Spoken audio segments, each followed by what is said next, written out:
other two prospects have to fall apart for me to consider that. I just don't think it's worth hardly, bringing a whole lot of, the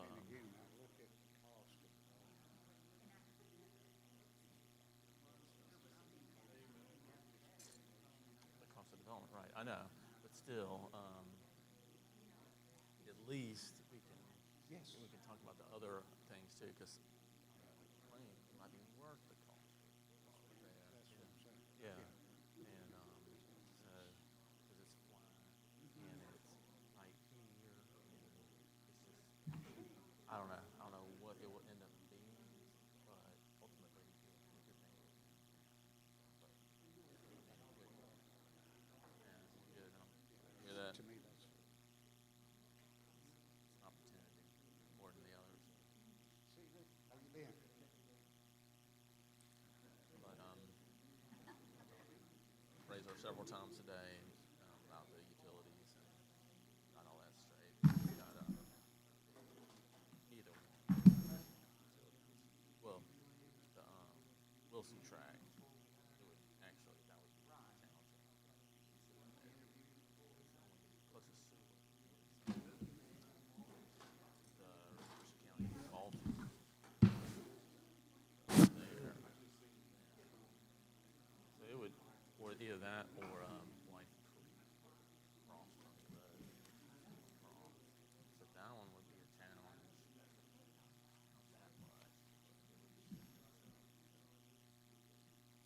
Right. Well, it depends on, how much future. I don't know. Yeah, I know, you really probably come up with some, probably do that on a well. Septic tank. I like that suit. What's up, man? I heard the word 11th hour, but nobody called me, so. What's going on? I know you like that. It's summertime. Always peel the onion. You always peel the onion in summertime. Sir. Okay.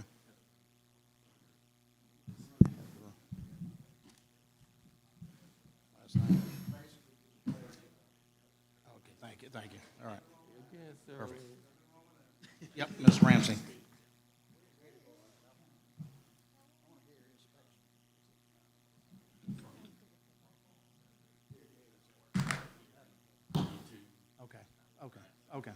Okay, thank you. We have a hard time hearing her too, don't you? Yeah, okay. Got you. That can be done over there.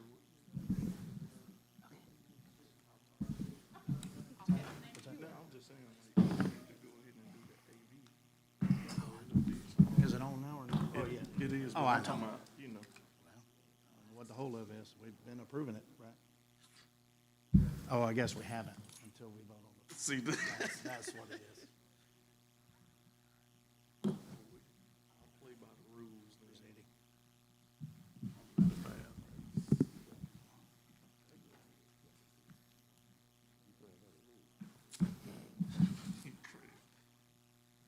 On that one. Okay. Let me rephrase that. That's all. All right, you feel better? Mm-hmm.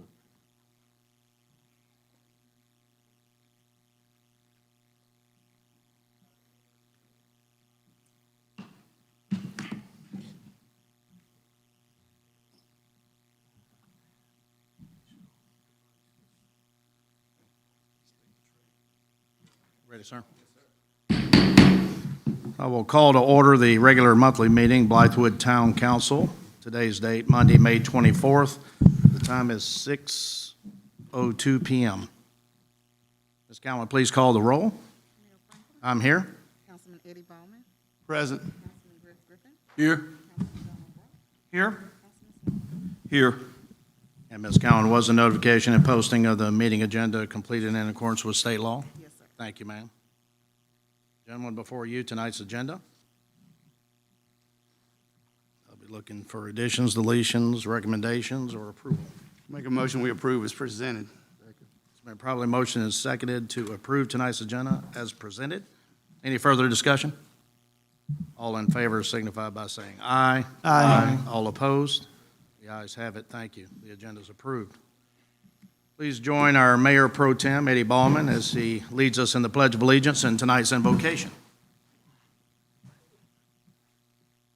Pledge allegiance to the flag of the United States of America, and to the republic for which it stands, one nation, under God, indivisible, with liberty and justice for all. Now join me in prayer, please. Our Father and our God, we just come to you this evening giving you thanks for who you are. Father, I do thank you for the many blessings you so freely bestow upon your children. Father, I ask for your guidance here tonight. I pray your presence upon us. Will you guide and direct all that we say here tonight, and may all that we say and do just bring honor and glory to you. Father, again, I just ask you to protect the men and women of the armed forces who are out there on the front lines this evening, protecting their very freedoms that we enjoy right now. Our first responders, police officers, firefighters, and EMTs, I ask your protecting hand to be upon them as they go about their duties today, weeks and months, the years ahead, and we thank them for their service. Father, again, I thank you for your love, and I thank you for your Son, Jesus Christ, our Lord and Savior. In his name I pray. Amen. Thank you, sir. Now we'll move right into council members' remarks. Councilman Larry Griffin. Thank you, Mr. Mayor. I want to thank everybody for coming out tonight. I know we have a long agenda, so I'm going to pass it back to you. All right, thank you, sir. Councilman Sloan Griffin. Yes, sir. Thank you. Thank you for everyone coming out. Thank you for the folks on YouTube there tonight. I will just be very short. Had an interesting tour and meeting with Richland County Waste Management today, actually right before this meeting. So I'll write up something and send the council. It was very interesting to see the process through recycling and how we're contributing to lower cost throughout the county. So very interesting. With that being said, sir, thank you. Thank you. Mayor Pro Tem Eddie Ballman.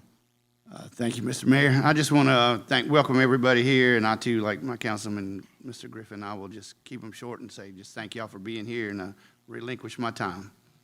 All right, thank you, sir. Councilman Don Brock. Thank you, Mr. Mayor. Good evening, everyone. Thank you guys for coming on this warm Monday evening.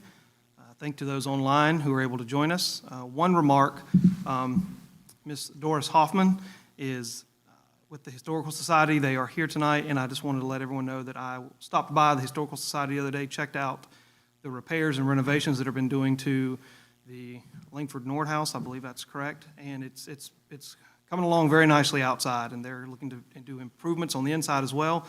And when it's done, it'll be quite the sight. So looking forward to that. Thank you, sir. Fantastic. Thank you, sir. I'll be brief. Tonight, we will finish up our discussion about the annual budget for the town.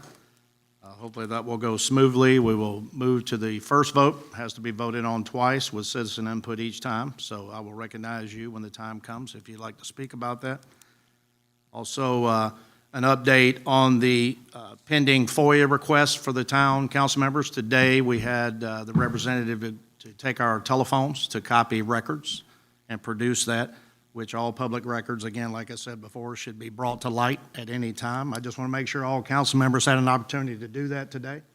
Councilman Larry Griffin? Yes, sir. All right. What about you, Councilman Sloan Griffin? The opportunity was there. Okay, so what about you, sir?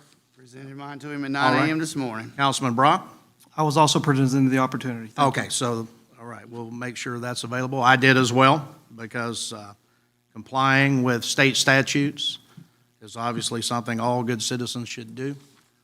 When we have speculation, we have innuendo, we have allegations of conspiracy, it's best that all items are brought to the table, so the real truth will eventually come out. So I encourage the two members who have not yet provided their data devices to do so, so that we can comply and be good leaders of our town council. With that, gentlemen, I'll move on and move to the approval of the minutes, and we're looking at the town council budget meeting of April 22nd, the town council regular call meeting of April 26th, and the town council special call May 3rd, and the town council budget of May 4th.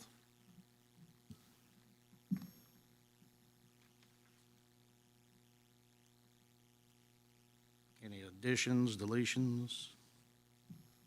Mr. Mayor, if none of my councilmen have any objection, I make a motion that we approve it. Second. It's been probably motioned and seconded to approve the minutes of those four aforementioned meetings. Any further discussion?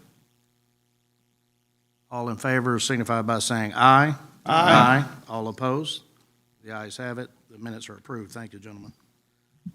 Tonight, it's my honor and privilege to issue two proclamations. We're going to first issue the Tourette Syndrome Awareness Day proclamation, and Ms. Heather Ramsey is here to speak afterwards.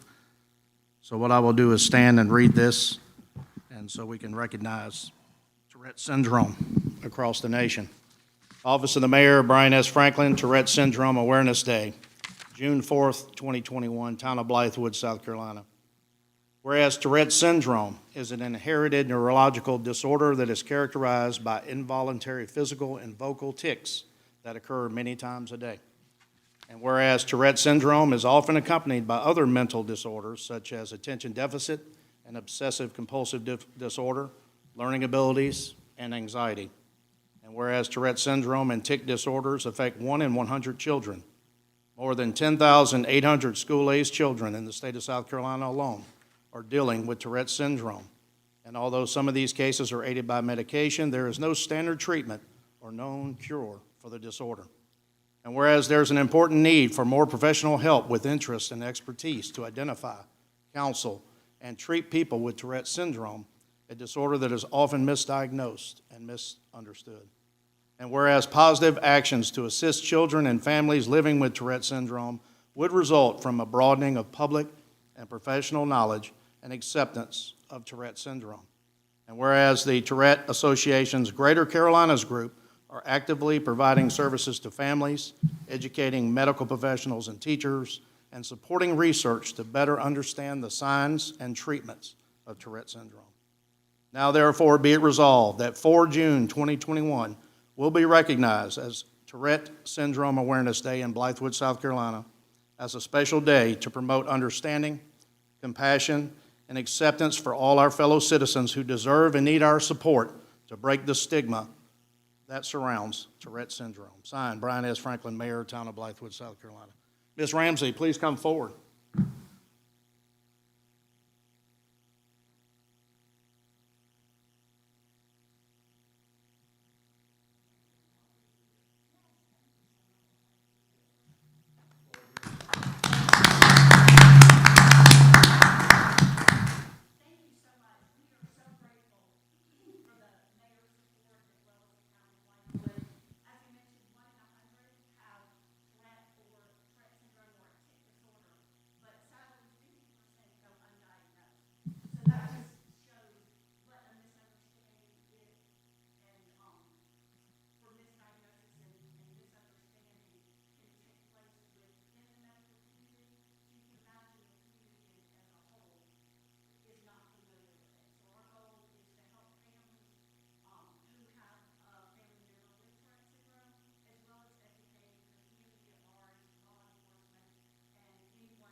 Thank you, ma'am.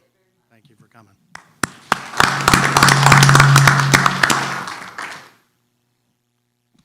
And the final proclamation this evening is for the South Carolina Foster Care Awareness Month. Office of the Mayor, Brian S. Franklin, Foster Care Awareness Month proclamation, May of 2021. Whereas serving as the primary source of love, identity, self-esteem, and support, the family is the foundation of our communities and our state. And whereas in South Carolina, more than 4,000 children and youth in foster care have a safe, secure, and stable placement, many of those being with compassionate and nurturing foster families and kinship families. And whereas all young people in foster care need a meaningful connection to a caring adult who becomes a lasting, supportive presence in their lives. And whereas additional families are needed to open their homes and hearts to support children whose families are in crisis and play a vital role in helping children and families heal and reconnect and launching young people into successful adulthood. And whereas currently the greatest need for foster homes in South Carolina are ones to serve older youth and teenagers and foster families willing to take sibling groups. And whereas the annual observance of Foster Care Awareness Month calls attention to the value of foster care as a temporary service that provides children and youth with a safe, stable, and nurturing foster family until permanent presence can be achieved.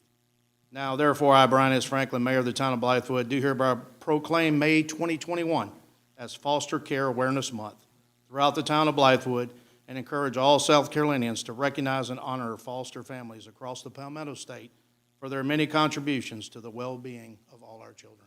Signed, Brian S. Franklin, Mayor.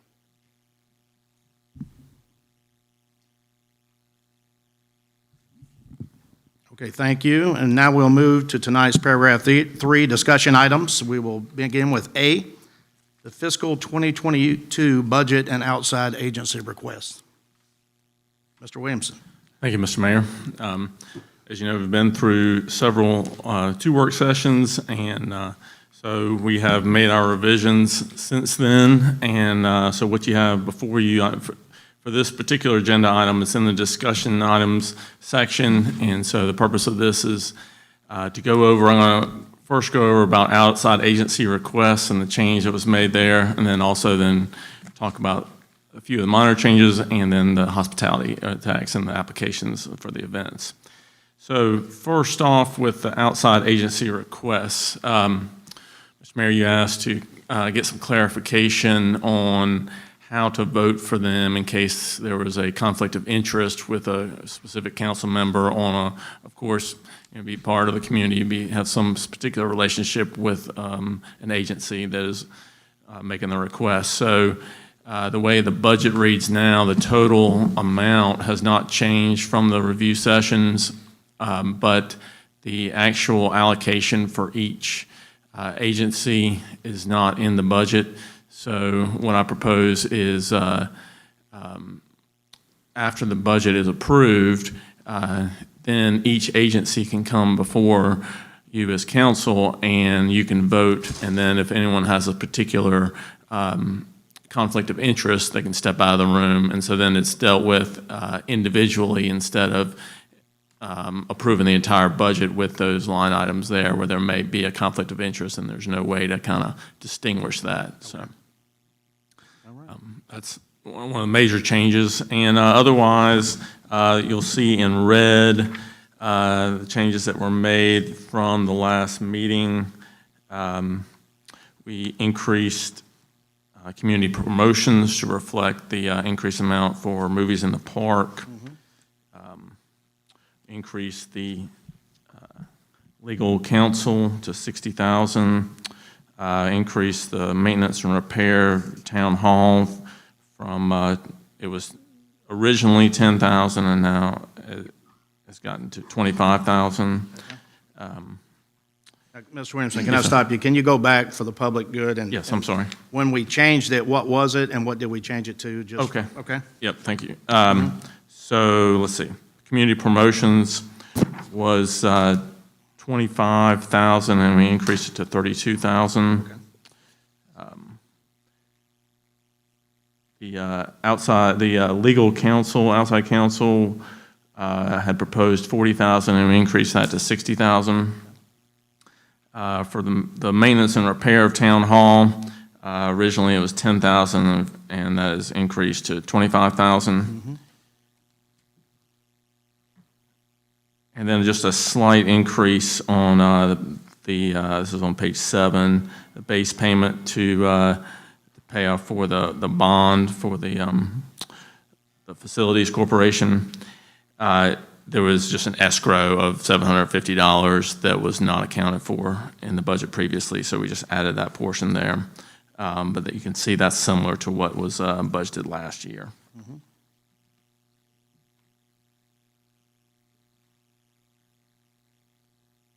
those are all the changes that came out of the review session. And then we can get into the hospitality tax and LAT, the events associated with that, unless you have some questions. Council members, General questions fund. about the operational budget?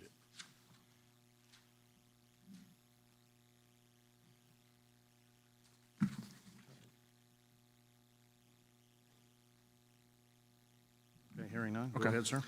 Awesome. So at the review session, the request was to create a spreadsheet that showed the events, and we took out all the cultural events and have them in a separate line item. So if you look on page 12, yep, and then so a separate line item for cultural events, you'll see that documented there. And then, we went over this before, but the SAT funds are kind of designated to ones that clearly meet the state requirements, and then the events will be paid for by the local accommodations tax and the hospitality tax.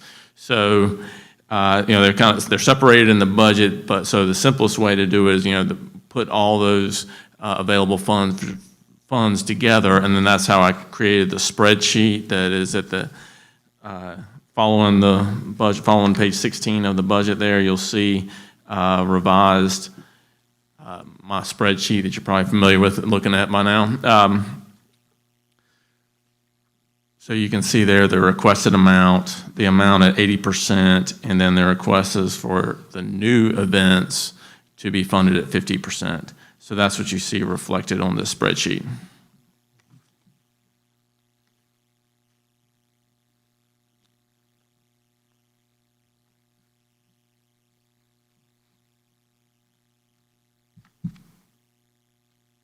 Comments, council members? I have one question. When we left the work session, we were talking about minority and women-sponsored events and veteran-sponsored events being done at 100%. And I see one on here that's a veteran event being done at 50%. Comments? I was under the impression we were going with what we talked about, that day. I will say that the context of that was when, we've gone back and forth on multiple ways to determine the amount, and that was, my understanding was that was going to be part of the point system of really evaluating each of the events, but I could be mistaken that I might have missed that portion. No, sir, I asked for the point system Right, and since, to give credit to what Councilman Ballman just stated. correct, and then I guess this amount has nothing to do with the point system. This 80% is just like 80% across the board, Yes. and 50% on new events. So that was the criteria I went with for this particular spreadsheet. So, Subject to change. yes. No, that's what I asked for, was the point system, based Right. on that overall spread, that graph, the different. Right, and so I thought, my understanding was we had kind of moved past or put that one aside temporarily to go with the 80% as the guiding way to determine the amounts, but. Except for new events, which would be 50%, Correct, yes, sir. which is totally optional, so let's. We didn't have enough guidance, because we talked about the federal, how the feds, when they do a point system, give credit to minorities, veteran, women-owned, those type of businesses. Right. So, but we haven't gotten that far yet with the policy or how that point piece would look. Right, so I guess, But nothing has been taken off of here. No, Okay. right, yeah, no, I mean, I think it's just, Everybody's getting funded, but when we walked away, it was 80% to save enough money for future projects. And then Councilman Brock said he wanted 50% funding for any new event. So that's where we are today. Now, it's debatable right now, and we can bring up changes at this very meeting.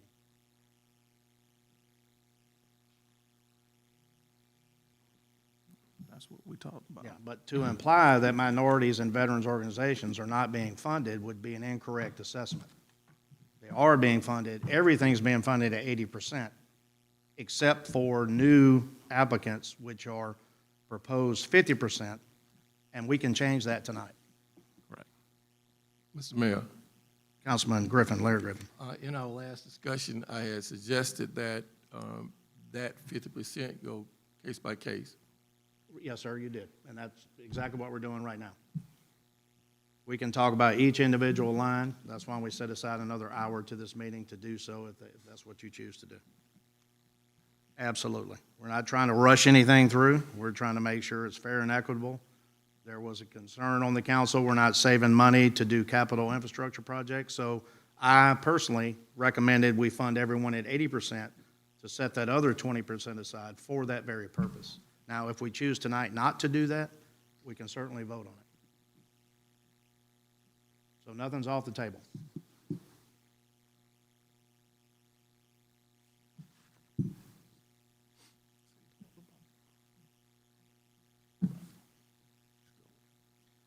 That's what we talked about, so. If you disagree, correct the record. No, I just corrected the record based on the point piece. We went with this piece, we talked about the point piece, but we didn't vote on the point piece. We voted on this right here that's in front of us, the 80% and 50%. The request to come back with That's this. what we all voted on, so. And I think majority ruled that vote. Yes. Mr. Williamson, is that correct? You know, I don't think it was necessarily a vote, but it was a request to come back with this amount. Well, As the- I don't certainly want people to leave here in bad spirits. So we're going to go line by line, and we're going to talk about every item on this list. So let's begin with the Women's South Carolina Golf Association. They have requested $25,000. I have personally nominated them to receive $20,000. So what say you, members of the board? Aye. No, not to vote, but I mean, do you say 20,000 is enough? Should we give more? But we're going to go line by line and make sure everyone is satisfied in the public eye. So should we fund that fully at 25,000?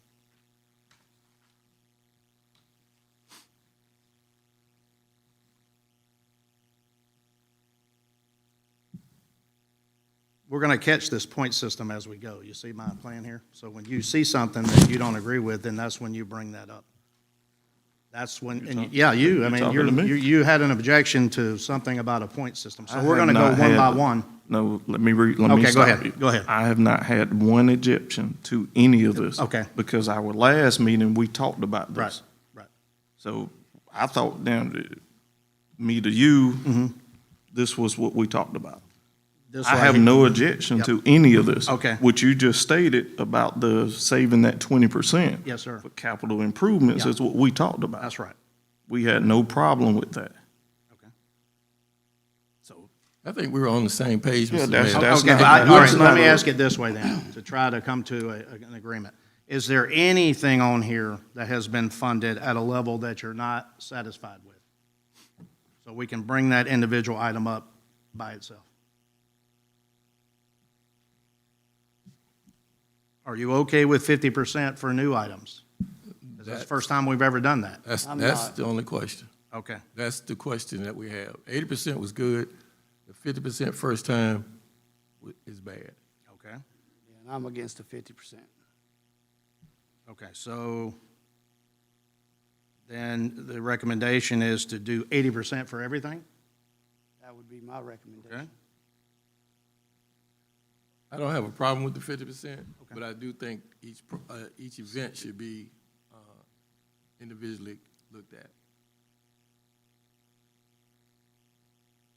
Okay, there's two ways to do that. We do that tonight, or we do that when they come before us.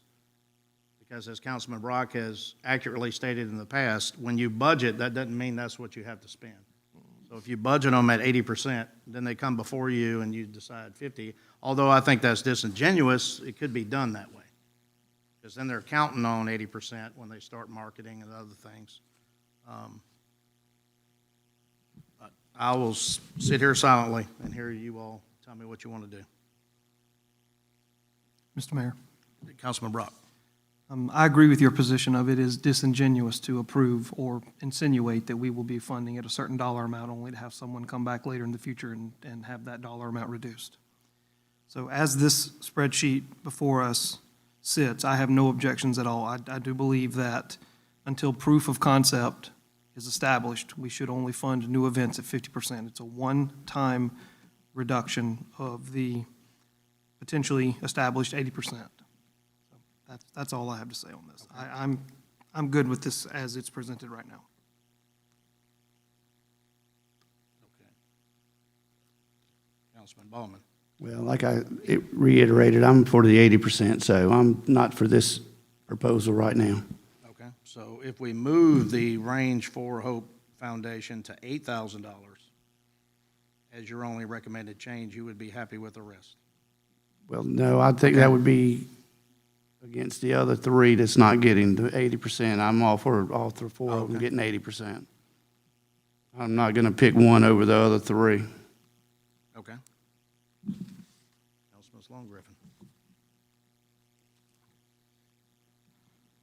I'm for it, as we stated before.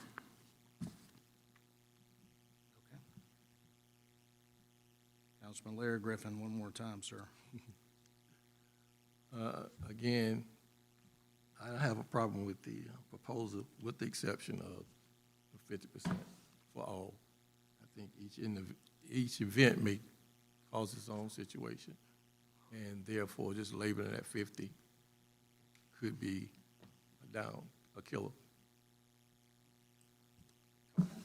So would 80% funding at those events be acceptable? That's what Councilman Ballman's saying. That if one gets 80%, everybody should get 80%. I mean, I don't want to put words in your mouth, but especially veteran organizations, minority businesses and such.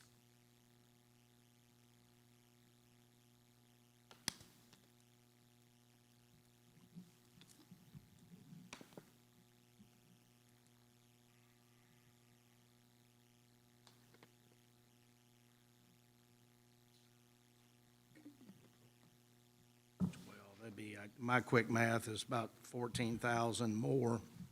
So your amount remaining would go from 57,000 to 43,000 set That's- aside. That's Right? incorrect. Go ahead, sir, please. About $27,000 difference. So we'd go from about 57 to 30.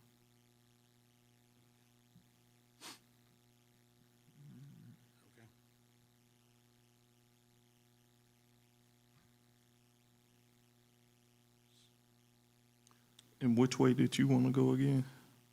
You, sir? No, the 80% across the board would satisfy me because everyone's taken a cut in order to sacrifice, well, I shouldn't say it that way. Everyone is receiving less than they asked for so that the town can set aside monies to do big capital investment projects in the future. How big of a capital project are we going to be able to do at $30,000 a year? Right, but in addition to the, $2 million on hand, if the council so chooses. But of course, I want to save some for obvious reasons, like we just went through this past year and a half with COVID, but to promote businesses, to get people out to activities when safe. I'm okay with 80%, and that way everybody's.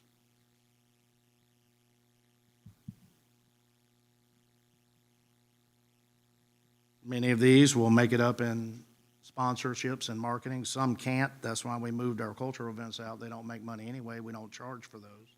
So we want to make sure those were funded fully.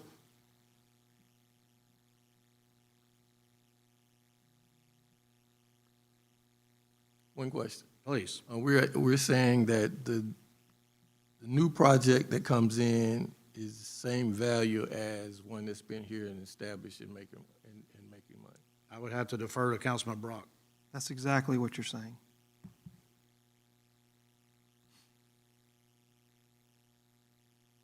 Councilman Griffin, I like the idea of establishing a proof of concept before you push all your chips in the pot.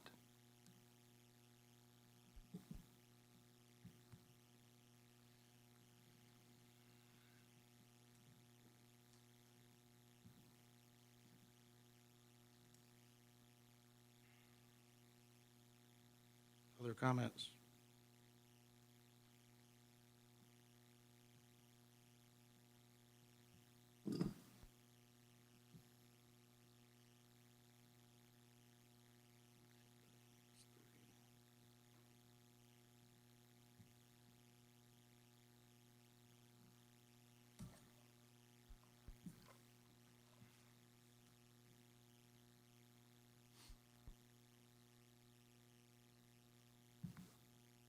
Mr. Williamson, does this require a vote?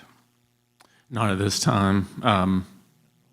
So what we could do when we vote at the action item for the first reading, then you can make, with recommended changes based on the discussion.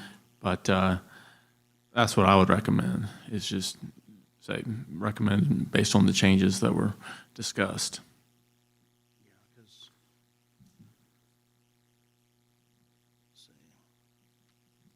Yeah, we will vote on this later tonight. So it does require a vote later.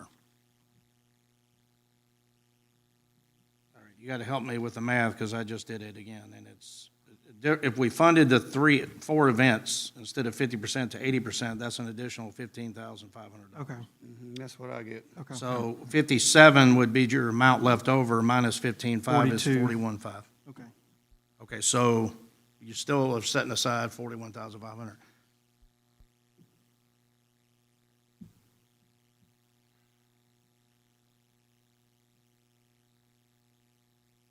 Okay.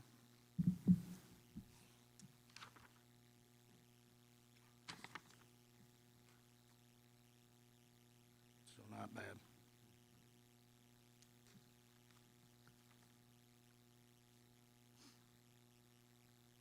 Any other concerns? I mean, the numbers are there. We've talked about this point system again, which we had in place, and now it's migrated. But which items on here would be affected by a point system if you add additional points? Would there be anyone that would merit more than 80% of what they're asking? In your opinion?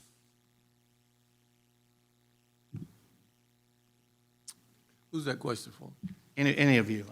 I'm trying to get to a solution here because we got to agree, because we got to vote on it at the action item portion tonight. And there's consternation. There's 50% for new events. There's don't cut veterans events. There should be a better point system. And now I haven't heard your objection. Just one clarification though, Mr. Mayor. I'm not objectable to cutting the veterans organizations. As long as we cut everything, everything Okay. is funded at 80%. Right, and that's I'm my not position. against, giving them funding. I'm just saying if 80% is the threshold, I think that's what it should be, 80%.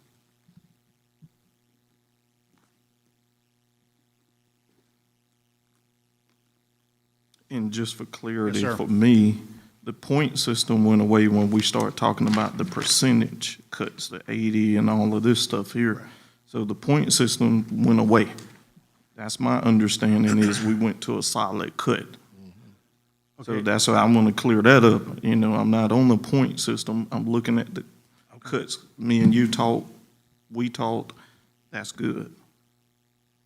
Okay. My understanding is the requested amounts were categorized and prioritized by the points they received. Is that correct, Mr. Williamson? So for instance, the Golf Association did the best as far as tourism and potential and heads on beds and so on and so forth. So it's at the highest, and it did not get cut at all initially.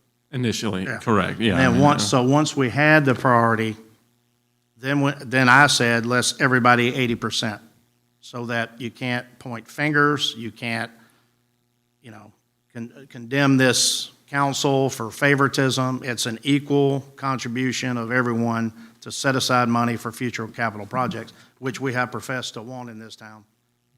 And however, is optional, gentlemen. If you don't want to do that and you want to fund at 100%, that can be done.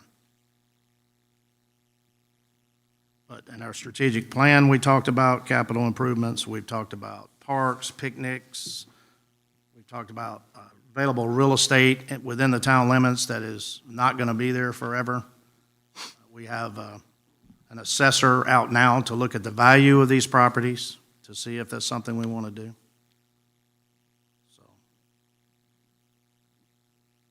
that's where we are. So this was done on a point system initially. If you want to add more points, my question is, what would benefit? Because we didn't leave anybody out. So what would move up in the ranks? Then we can do that now.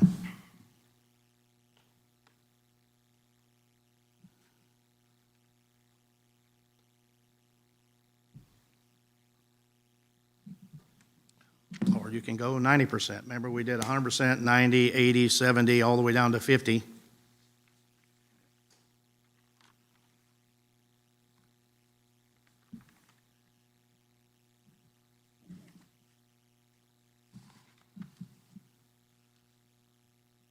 Or we can absolutely punt and call a special session and do it later. Whatever be your will.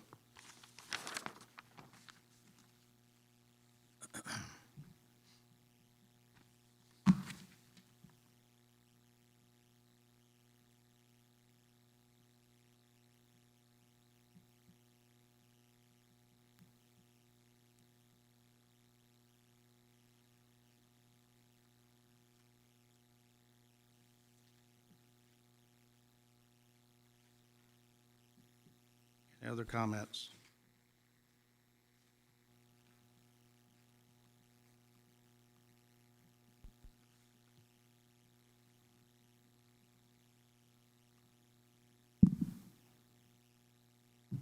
Mr. Mayor, to save time, Please, go ahead, sir. if we're looking, we're going to vote on this later, right? You have to have 2 votes before June 30th, correct, Mr. Williamson? Yes, that's correct. Before the new fiscal year begins on 1 July. We can do those 2 votes at any time as long as they're not closer than 1 week together. Is that correct, sir? That's correct, 6 days. So we had established this, so we'd have 1 extra hour. We called this meeting at 6, so we could do final debate on any other individual items, and then agree, and then move into the first reading tonight with public present. That certainly can be changed. If you need more information or you don't feel comfortable, after 6 hours of debate and budget workshops, we can continue an hour tonight, and we can add other hours, as long as we get it right and you're satisfied. So your question right now is, do we need to add more points to any particular event? I don't want to speak for people, but there are a myriad of ways you can do points. We did them by how many tourists it draws, how many people stay in hotels. Is the event in the town limit, or is it just outside where the hotels will still be used? We did it by, help me, Mr. Williamson, it was a long list. We talked about adding anything on there. A council member said, what about veterans and minority-owned businesses or nonprofits, which we all fully supported and said yes, but there aren't any in here that would benefit. Let's say we're going to give more, even if you gave 100 extra points to Ranger 4 Hope Foundation for being veterans, they only asked for $10,000. So instead of giving them 8 at 80%, we just give them their whole 10 if you wanted to do that on a point system. So my point is, we're not leaving anybody out by not giving those extra points for entities that we believe in and support. But if you want to do some at 80%, some at 100% based on that, that's absolutely on the table.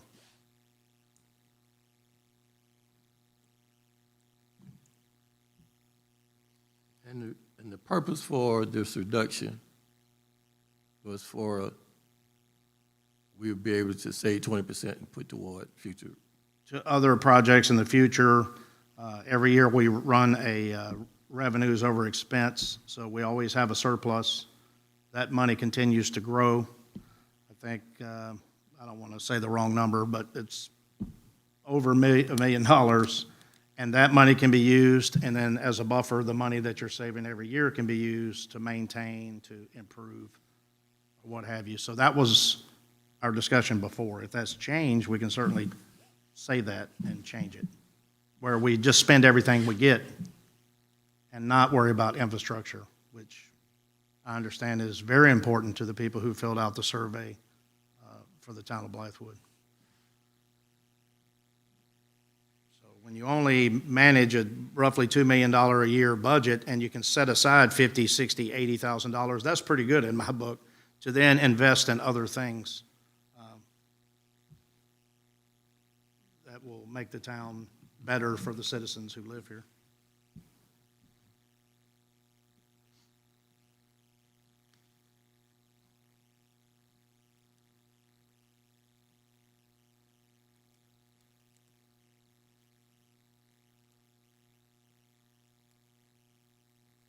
So what be the pleasure of the council? There's no vote now, No, you can, so we can move to the next item. we can move, but then, okay, we can move on. And then when we go to the first reading tonight, now you have to tell me the numbers, because you'll be voting on specific budget line items.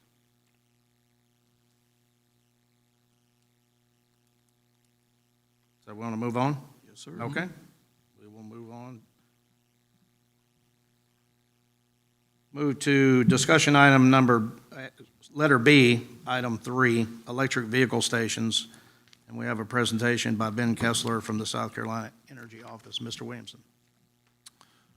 Thank you, Mr. Mayor. I'll just allow Mr. Kessler to come up here. He has a presentation on electric vehicle stations and all the benefits. Mr. Councilman Griffin set this meeting up, and he probably has a lot more to elaborate on, but generally, he's going to talk about the benefits of electrical vehicle stations to the town of Blythewood. But Councilman Griffin. No, we'll Okay. let the man of the There hour we come go. up. Yes, sir. Thank you. Mr. Kessler, hello. Good evening, everyone. Good evening, town and city council members. Did y'all want to throw up the PowerPoint? oh, we haven't gotten it, but we can get it real quick if you have it. Yeah, I can. Just send it over. Okay. Did you send it? I did the other day.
That might be the issue in the beginning.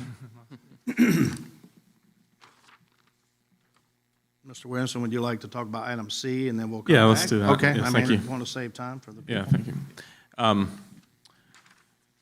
Okay, item C is discussion of eligible projects for the ARP funds. Right. So, Mr. Mayor, I think everyone is familiar with the American Recovery Plan that was signed into law on March 11th. It allocates specific amounts of money for cities and towns. And so when they initially came out, the amount allocated for the town of Blythewood, which was to be used for recovery from the pandemic, it was $1.55 million. And but since then, they've they've still yet to really confirm. They kind of just said that's an estimate, so we still don't have a hard number on that, so it may go down. But nevertheless, I think it's worthwhile as a body for you to discuss recommendations, ideas that you see as needed in the town to help the town recover. And so this is the purpose of this discussion is just to begin that, talking about that so we can start creating a list. So then when we get those funds, we are ready to go as much as possible. That would be the ideal. I can just add a couple of things that staff we look at is right where we are right now. The manor took a huge hit on revenue and as a directly related. So that amount is roughly, the way we've calculated it now, is about $105,000. And then there were some additional costs related to serving the town that was taken on through the manor and its staff. So that amount can also be, the ARP funds could be applied to compensate for that. Some of the other funds, I think we just need to talk about because we're not getting enough clarification right now from the federal government to say, oh yeah, this is absolutely something that can be used for these funds. So we've kind of got all these ideas, but we don't know exactly whether they'll work or not. So I think it's good to just talk about ideas on, economic recovery and what that would look like. So that's when I turn it to you, Mr. Mayor, and the council to begin this discussion so we can start creating the recommended list and move forward. Okay, rough categories, would you say? Oh, yes. For instance, that Yes, we could spend this money on? So I'll just go down the topics. Supporting a public health response, replacing public sector revenue loss, water and sewer infrastructure, equity-focused services, addressing negative economic impacts, premium pay for essential workers. That's another one where we had employees who had to work during that time. They could not work from home. So essentially they were essential and they had to keep the grass cut and keep things sanitary. And finally, broadband infrastructure. So those are the kind of the broad topics. And when you look at addressing a negative economic impacts, supporting small businesses, speeding the recovery of impacted industries, including tourism, travel, and hospitality sectors. And then equity-focused services, additional flexibility for the hardest hit communities and families. I think some of that may, you look at partnering with a nonprofit that's better in position to serve those in the community.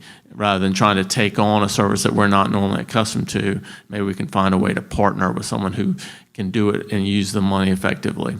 So those are just some of the possibilities. Okay. So we can take the project list that we have from our strategic planning session, married up with the Blythewood survey that the citizens want, see how many of those projects are alike, see if they can fit into those buckets, and then program them for spending. I understand we get that one, assuming it's 1.55 million, over a 2-year period. Is that correct? That's correct. I think half of it will come this year and then half the following year. And I think once they flesh out some of this clarification, that will make it a whole lot easier. But I think it's worthwhile, like you said, to talk about the goals of the town already and see how we can match those up. Okay, thank you. Council members, comments and questions? Mr. Mayor, Go ahead, please, Councilman Griffin. So I'm interested to see the impact that COVID had on local businesses.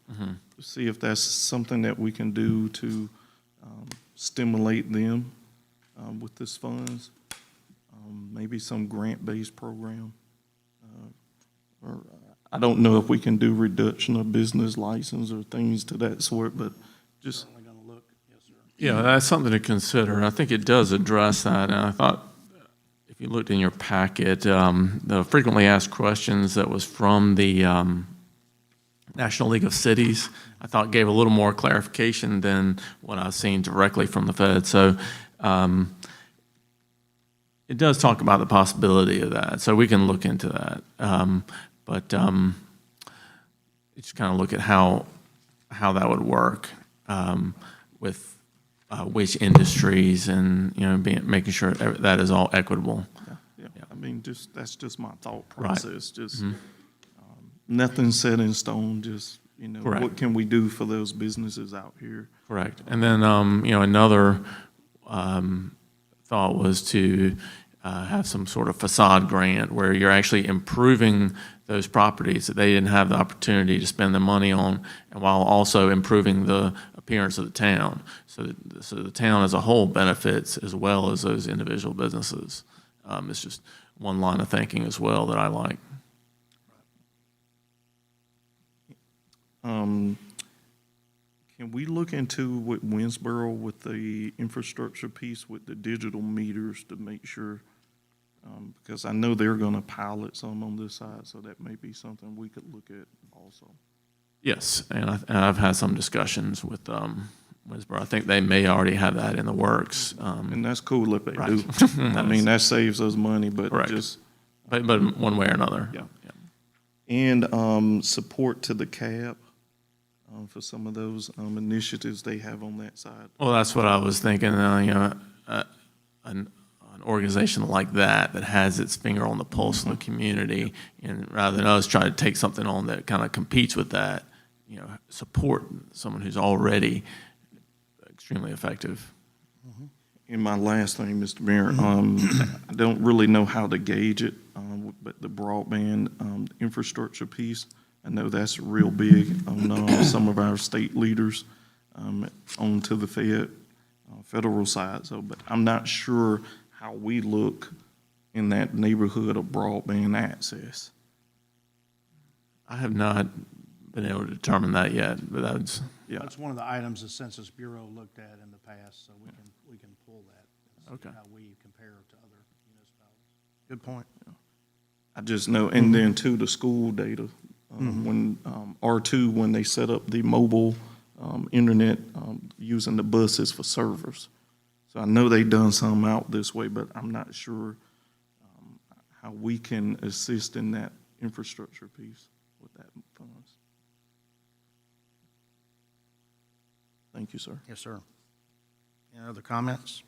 Mr. Mayor. Sir, Councilman Brock. Mr. Williamson, in your note, or memo rather, for the 21-22 budget, you mentioned the fence project over 77. Would that qualify for the ARP funding? That's one I just like to get a little more clarification on, to talk specifically about that. And, I think it hits on two of those, public health, but also the response, because it will be, the purpose of putting that up there and making it, the amount of funds we're putting into that is to attract additional, everyone to stop on the interstate at this exit. So that is speeding the recovery. So I think we could fit it into that category. I guess I could just, because it's kind of unique, just to see if we could make that work. But that's certainly on my list.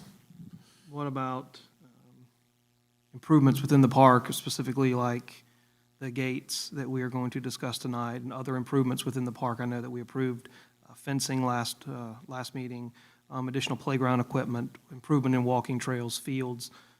You could make a strong argument that those projects would also fit the same criteria as the fence railing over 77 and other infrastructure projects. That's correct, yeah. I mean, Okay. I think, I just would like to get a little more clarification before we move on those, just because it's going to be heavily scrutinized, what we select. So I just want to, never want to have to make a misstep on that if we don't have to. So I think the best thing to do is just get the clarification ahead of time and then move forward. Very good, thank you. All right, thank you, Mr. Williamson. Back to Mr. Kessler. Sorry about that, sir. For electric vehicle stations. Thank you, Mayor, and thank you, Mr. Griffin, for inviting me, and thanks to the residents for tuning in.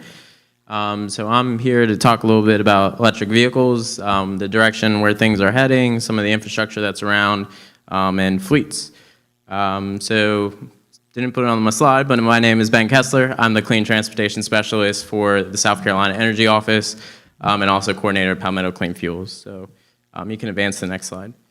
So I'm going to throw out a couple different terms here, and just to show everybody, I think a flow chart's a little bit better, but state code does create our agency. We are housed in the Office of Regulatory Staff, so you're just talking about broadband. If y'all need any information about that, feel free to reach out to me. We've done a bunch of broadband efforts with the CARES Act and things like that, so we've got maps and things.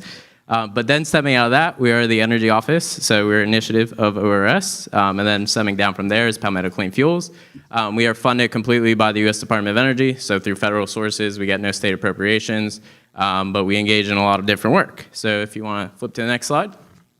So like I said, our structure from the Office of Regulatory Staff, funded by the DOE, but our mission is to promote three main things, so energy efficiency, renewable energy, and clean transportation. I focus mainly on the clean transportation efforts, but certainly if I see this building's pretty new and energy efficient, but if there are other buildings around, our office can provide energy audits, assistance with negotiations with utilities on things such of that sort. So that's our technical assistance, also financial assistance, some grants and things. I'll get into some of that later. Education outreach like we're doing here today, maintaining energy data for our state, and creating the state energy plan. So you can flip to the next slide. So I'm just going to work down here. So Energy Office, some of the things that we do, one of those things is lead by example. So in our state energy plan for 2016, one of the top tier recommendations were for local governments and state agencies to lead by example in terms of energy efficiency, renewable energy, and clean transportation. So we are the first state agency with a procured electric vehicle for the state of South Carolina. It's actually outside if anybody wants to go kick the tires on it. So that's a pretty neat thing for us.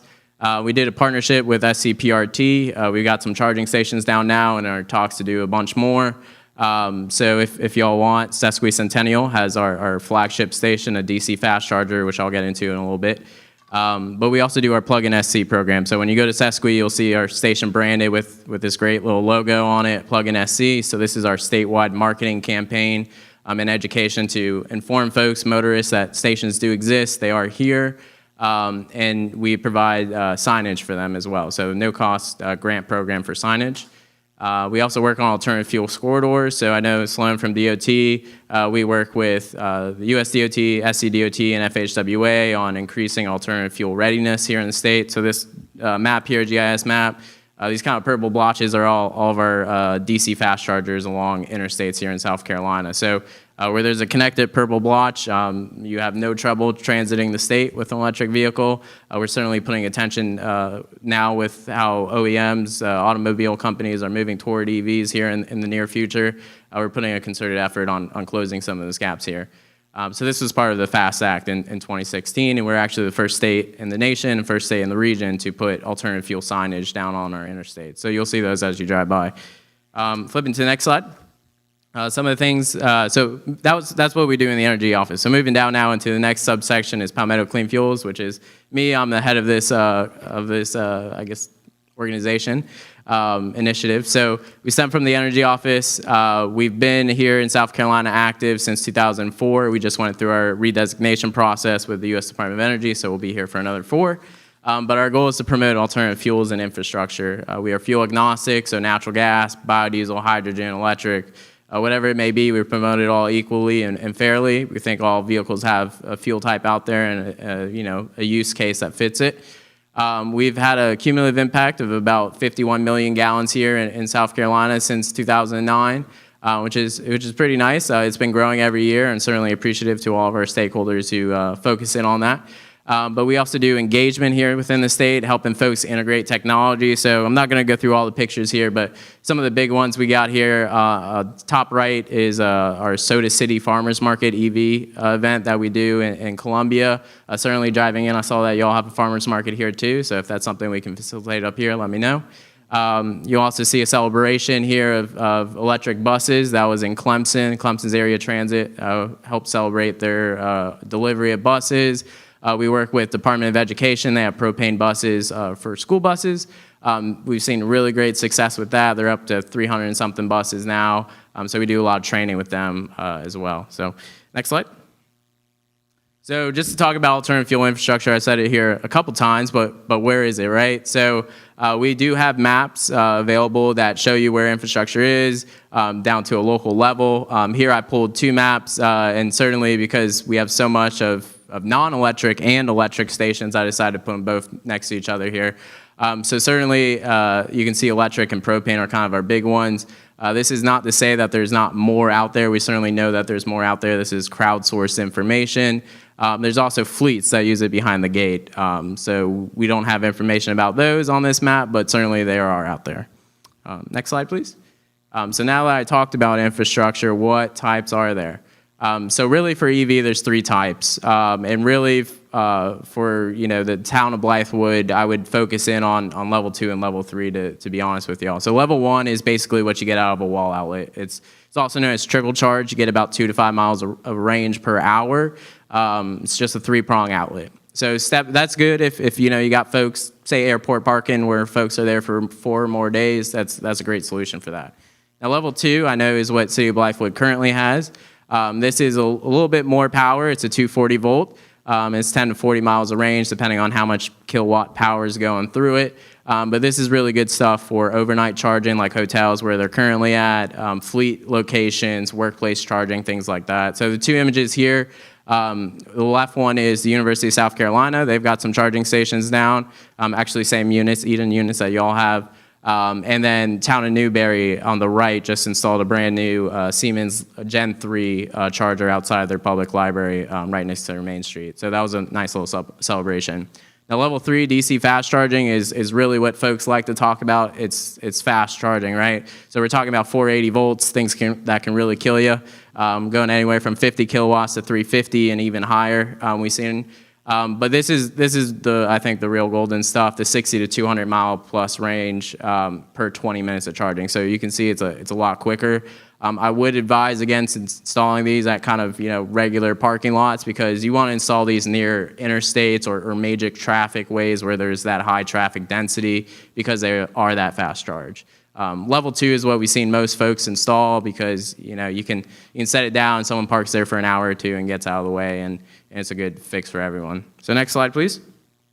So just to talk about some standard connectors that we're seeing out here with these vehicles that everyone's moving towards, there's really kind of 3 main connectors out there. J1772, which is what you'll find for level 1 and level 2. It is also an extension of this CCS connection, which is the DC fast charger. These are SAE standards, Society of Automotive Engineers. This is really what OEMs, the automobile market, is moving toward. The CHAdeMO, the bottom charger there, is mainly on Asian vehicles, Asian market vehicles, the Nissan Leaf. But we are starting to see that phase out pretty quickly. The new Nissan vehicles will have the combined charging standard moving forward. But many, if not all, of the fast chargers out there offer both, just to make sure that we get the legacy vehicles as well. So moving on.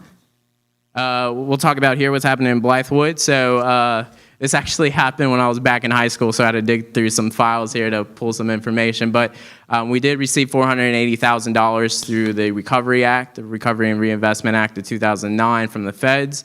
Our office was then tasked with finding an organization to then install stations around the state. So we funded this organization called Plug in Carolina to do 80 stations around South Carolina, and these stations opened in 2011. So there are 4 Eden Level 2 chargers here in Blythewood. There is one Eden DC fast charger. I don't know if y'all have seen that one, but the Exxon station right next to the Waffle House, it's not a good shape. I will say I don't know who funded that one. But it's certainly out of order now. And that kind of brings in the concern about the Eden chargers that we did install back in the day and some of the lessons that we learned. So there is no product support happening for them anymore from Eden. Unfortunately, we tried our best. They have completely dissolved their mobility department. So if y'all are, I would say if it is the plan to update and replace ownership of these stations, I would suggest moving away from the Eden station since they are not supported anymore.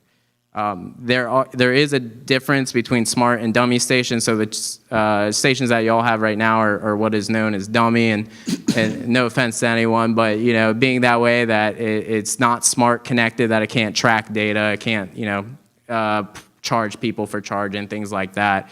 Certainly, the prices that we've seen now have come down really quickly on these types of stations. We're talking anywhere of less than $400 per unit.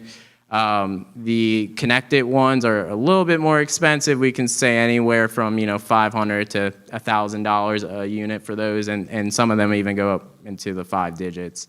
So just keep that in mind.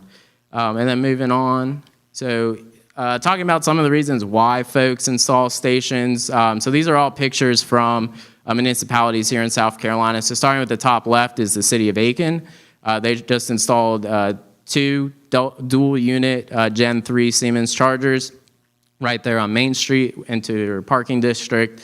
To the right of that is the city of Rock Hill. They were also funded through our office to install stations. Additionally, that Chevy Volt in that picture is a municipal vehicle, city of Rock Hills. And then bottom left here is city of Greenville. They actually they have 15 stations installed, and they just decided to do 12 more due to where the market's going. Their Clipper Creek stations, I think they paid about $450 a unit on those. And then on the right is the town of Newberry with the mayor there in the picture. But folks really do install these stations for attraction and revitalization, bringing in folks who may have not stopped in town before, or motorists moving along the interstate. Y'all being here on I-77, that's really a great thing for y'all. And economic development. So co-locating these in retail areas or amenity areas gets folks, to get out of their car and maybe stop in for lunch or, get coffee or something like that while their car charges, send a few emails. And then sustainability. I saw that y'all have a city's master plan. So we're not just talking about environmental sustainability, we're talking about economic and social sustainability, so those are also some great things. And then if y'all want, revenue generation, you can generate parking fees from this. Certainly there's some legislation that's now signed by the governor that will allow us to charge based on how much energy is being delivered to the vehicle rather than how much time it is spending in a parking space. So that is opening up some options. So moving on. So I wanted to touch quickly, I know I was talking about infrastructure, but just talking quickly about fleets, because I think I'd be remiss to include this slide. And before I get into it, I do want to say that there are really 3 main types of electric vehicles, right? So there's the hybrid that we all know, Ford Fusion hybrids, Toyota Priuses, those sorts of things.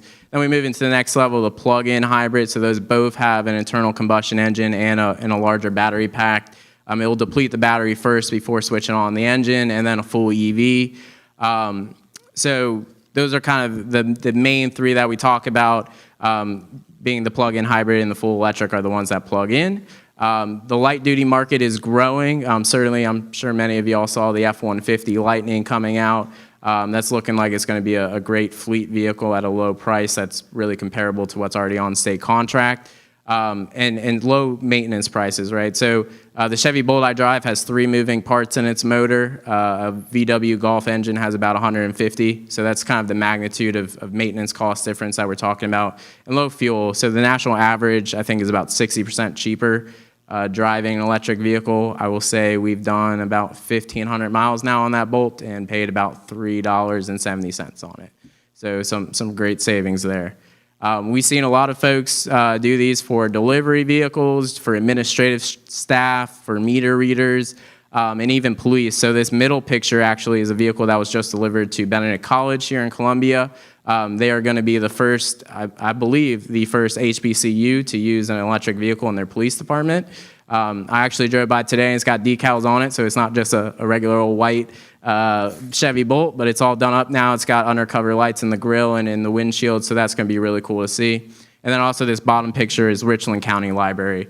And they are using this Nissan Leaf for local deliveries, moving around books and people. So I just wanted to pull some local examples on what we're seeing here in the state. So if this is of interest, I would suggest working with your utility. I think Sloan had told me that Fairfield Co-op is y'all's utility. Certainly want to start that conversation as soon as possible. And then also planning with your budgets. Certainly a lot of these vehicles now are kind of on cost parity. And if not, they do have somewhat of a low upfront price, but total cost of ownership is what we want to look for. Certainly another thing is, EVs are not currently on state contract. This is a conversation that we're currently having with State Fleet Management and SPA, the State Physical Accountability Authority. I will say that we have developed a checklist to do off-contract procurements based on our experience getting the Chevy Bolt. I would also, being on a municipal level, I would point you toward cooperative purchasing agreements. This is a great way to be competitive with the pricing, as well as kind of scale it up with other municipalities. Certainly, we've seen the North Carolina Sheriff's Association have a bunch of electric vehicles on their contract, and I know some folks in South Carolina take advantage of that. I would also say use the USGSA contract rate as your benchmark. I've hyperlinked these sections here, so feel free to click on them. It'll take you to the page. But a Chevy Bolt right now on the GSA contract starts at $26,000. So pretty comparable to what we're seeing already on the road. So next slide, please. So just to talk a little bit about funding opportunities, since I was asked about that. So from the Energy Office, we've got the mini grant, which is up to $10,000 for a high-impact, high-visibility project. This can be used for energy efficiency, renewable energy, and alternative fuel projects, as well as the infrastructure associated with them. Applications open up in July, so very timely. I will certainly keep y'all abreast of that development, but do be sure to fill out the application in its entirety. It's not a long application, but we do see some folks skim through it, and that is an easy way to get thrown out, even if you got a good project in hand. We funded the town of Landrum. They installed a level 2 charger. That's also how Benedict College received their Bolt and charger as well as through this program. So certainly encourage that. The concert fund loan, this is a little bit bigger. It's $25,000 to $500,000 per fiscal year at a 1.5% interest rate or lower. Use the project payback, the savings from the project to pay back your loan, and your loan term is set to how long it takes to pay back. So say if you got a couple electric vehicles and it takes, 8 years to pay back and get cost neutral at that point, that's how long your term would be, and you would just use savings from the project. Also, and I would say the concert fund loan is open year-round, so we take rolling applications. The USDOT infrastructure program, since I put this in since y'all are right next to I-77, so state DOTs and local MPOs can take advantage of these funds. It funds 80 to 100% of DC fast chargers, so the fastest one that we talked about, the more expensive unit. This can fund all of that going down. I'd certainly encourage y'all to take advantage of that. And then also the EPA DARA funding. This will be for vehicles. So say you have a diesel bucket truck or an F-650 in your fleet or something that's looking like it needs to get swapped out. This will fund 45% of that vehicle cost if it is a clean diesel, natural gas, biodiesel unit. I didn't put it on here, and I'm sorry for missing on this, but it then will fund 60% of the vehicle if it is an electric vehicle. So a great thing to take advantage of on getting some money. And then also the USDOE funding opportunities are out there. Certainly reach out to me if there's anything y'all want to work on. And then next slide. So just how can we help you? How from the Energy Office and Palmetto Clean Fuels. So we provide technical assistance. We can do fleet analyses using DOE verified models and calculators. We can help y'all with procurement, navigating what's out there and what to get, what will fit the bill. Financial assistance using some of the funding opportunities that we just talked about. Also steer toward the Energy Office website. There's a bunch of kind of overview documents that y'all can dig through and look through on how to apply and what are the eligible categories. Training opportunities, I'm throwing out 2 that we have here coming up. So Electrified Municipalities webinar, we're hoping to have the City of Rock Hill, City of Greenville, City of Atlanta, and Cobb County from Georgia to hear from their fleet manager. So that will be June 29th from 10 to 11:30. Certainly feel free to reach out to me and I can get you on the list for that. And then also doing a statewide battery electric bus training with Proterra in the upstate in mid-August. If anybody's interested in that, certainly can help have y'all in attendance. If y'all have fleet managers, maintenance workers who are interested in this, that might be something to send them to. Certainly there's going to be a little bit of a learning curve as we switch to some new vehicles and want to make sure that they're involved as well.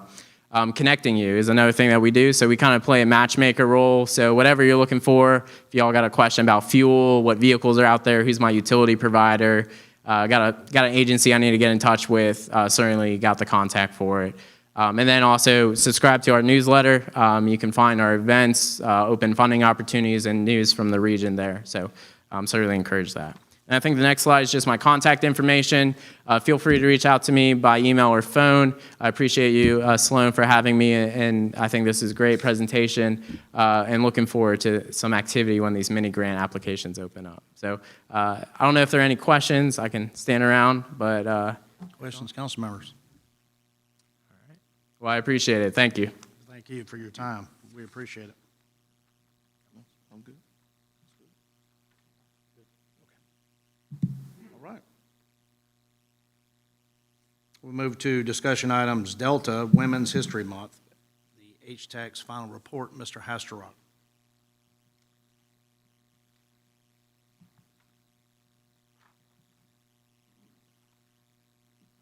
Thank you. I hope everybody had a chance to take a look at their final report. This was a new event for us, along with the Historical Society and Museum. It was in March. Doris Coleman is here. We awarded them $1,700 in HTAX, and they basically reported some revenue of $2,200. Their expenses were $1,875. They transferred some money that was left over from Black History Month, and they said, according to their final report and looking at financials, they will refund $325 back to the town. Again, it was the first Women's History Month. It celebrates the legacy of Dr. Portia Lubchenko. About 30 people attended. They came from Chapin, Ridgeway, West Columbia, Winnsboro. And actually what I found interesting, one of the honored guests was Portia McKnight VI from Chapel Hill. Dr. Portia was her great aunt. So interesting event put on by the Historical Society and Museum. All right. Comments, council members? And Doris is here if anybody has any questions. Ms. Doris, please, if you'd like to speak, come forward. It's good to see you. I just want to certainly thank the town council for continuing to support us as we try to make the Historical Society a very interesting place to visit and put on program that is helpful for the community. Part of that would also include your assistance and help as we continue the renovation of our building, both inside and out, and we would not be able to accomplish any of this were it not for your support. And so again, on behalf of the society, I do thank you. Okay? Thank you, ma'am. Thank you. Council member comments? Reviewed the document? Mr. Mayor, Yes, sir. Councilman Brock. I was fortunate enough to attend this event with my children. They very much enjoyed the cake and sweets that were presented to the group. But it was a very good and interesting program, and it's something that I think we should continue to support. And with that, I will make a motion. Are we doing a motion? Nope. Yes, sir. Oh, we, No, I'm sorry. No. Discussion later. Well, this is a discussion on, because I think it was fully funded before. Oh, So okay. there's not a motion to. Okay, it's just the final report. Correct, that's Thank it. you, It's Ms. just Doris. a presentation, essentially. a little My mistake. unusual there. Thank you, sir. But Yep. okay. Yeah. Okay, yep. Good event. Thank you. All right, now we move to tonight's action items. And as citizen wish to provide testimony regarding any action item, just let me know, and you're certainly welcome to step up and speak. Tonight, we have a first reading of the discussion and approval of ordinance 2021.007 to adopt an annual budget and provide revenue for the town of Blythewood for the fiscal year ending June 30th, 2022. Mr. Williamson. Thank you, Mr. Mayor. So this is just the first reading of the budget that we've been working on. I appreciate everyone's input on this, and as it currently stands, for the general fund, we have a net revenue of $31,977, and which includes many things, including a staff increase of salary, but many things to improve the town of Blythewood in the coming years. So I just want to thank Mayor and Council for all the hard work and input to get us to this point. Also, particularly want to thank Julie for guiding me on this first budget as well. Okay.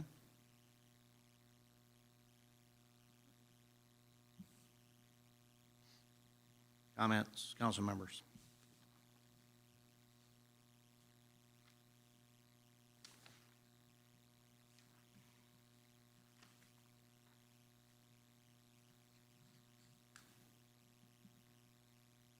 So we have the 80%, we have the 50%. We need to come to an agreement on that and then decide to pass it the first reading tonight or postpone it until some other time where I'll call a special meeting. Mr. Mayor, Yes, sir, Councilman Griffin. can we postpone this to another time, call a special meeting? That's certainly an option, yes, sir. Mhm.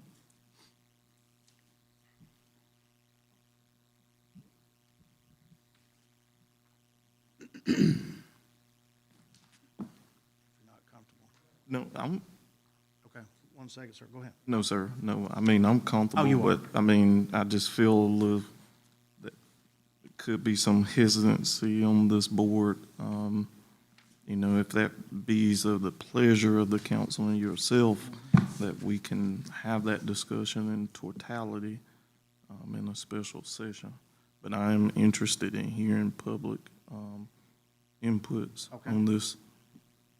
Let's move to that right now.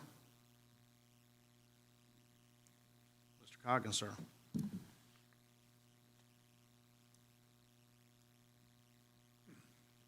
My name's Buck Coggins. I know all y'all know me, but just in case somebody's watching. And I didn't really step up here to talk about the rodeo or anything that we're doing. I can be very supportive of the town and quote unquote give back 20% of the funding that's been basically given to us to produce for Blythewood and the other organizations as well. But I think that the council, I've listened to what I could of it. I would just ask you to look at these events as what they are and what you ask the people to do to bring people to Blythewood, to spend money and increase the coffers of the businesses of Blythewood, which will in turn pay their accommodations and hospitality tax back in, and it cycles back through. I'm not in favor. I'm not a councilman, so maybe I should hold back what I'm in favor of and what I'm not in favor of. But I don't think that what you're asking these guys to do, myself and all of the other promoters in the town, is, you know, if you ask me to come with an event to Blythewood and then you want me to request what I think that I need, I don't come here, I've never came here and requested 100% funding for a cultural event, a profit event, a nonprofit event. I come to the town of Blythewood as an event promoter to bring people to Blythewood to spend money. And I've sat in meetings of this type over the years where the quote-unquote point system was we should give $25 for every person that event brings to town. Well, if that case is the case with the rodeo, then I should be up here asking for $100,000 to $125,000 a year. But I don't do that. I ask for a percentage, a small percentage, way less than half a percentage, and then I go out and I work. And I'm only speaking for my event, and I don't mean to speak for anybody else, but I think that the council needs to look at hospitality and accommodations tax for what it is as the product of the amount of money that you as a council decide to spend on promoting Blythewood with events. I'm all for infrastructure. I'm all for saving money for the town. I'm all for growing the town. I'm all for Blythewood. I always have been. But to sit and say, well, Councilman Brock's point that we're going to drop from 57 to 31, how are we going to save any more money? I recall sitting in a meeting of this type 3 or 4 or 5, 6 months ago when we first started talking about this, and we went through a pandemic year, and thank God for all of y'all, because y'all have done a great job, and Blythewood made a profit through the pandemic year. And I would expect that we will again continue that. But to look at an event and say, well, it needs to prove itself, and it's up to them to request So how do we know what to request? I mean, I request what I need. I mean, I need everything I requested. Am I willing to go back to 80% and everybody else to do that for the town of Blythewood? Yeah, I'll kick my boots on. I'll go work harder. I'll make it happen. I hope it's only for a year.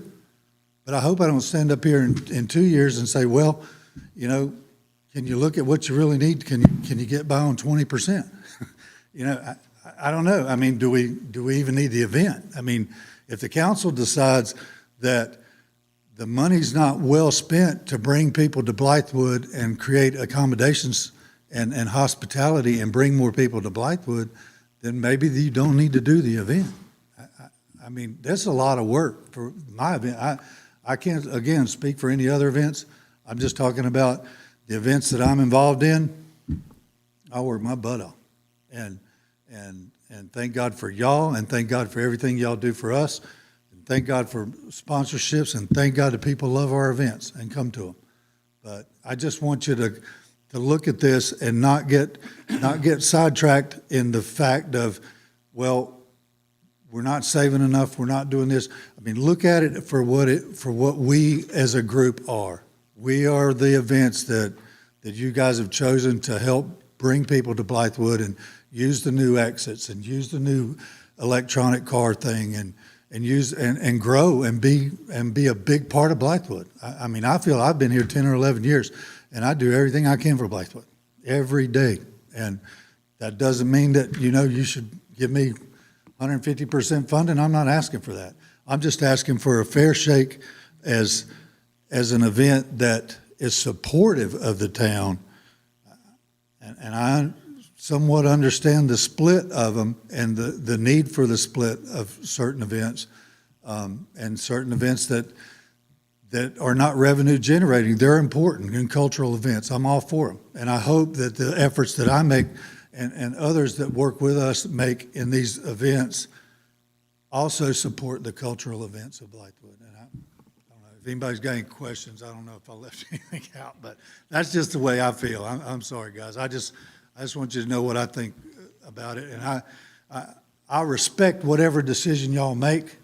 I would prefer personally, this is the third time I've been here, about some events that I'm trying to plan my year and what I do. I would urge you to gather together and get what you feel is right and just let us know and we'll go with it. But I mean, I'm here for you and I'm here with you, but thank God I got your help, or I can't do it without you. So thank y'all.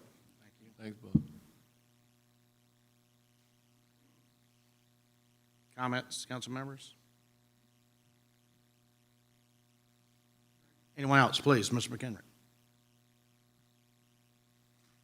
Good evening, Rich McHenrick, 495 Hollyberry Circle, Blythewood.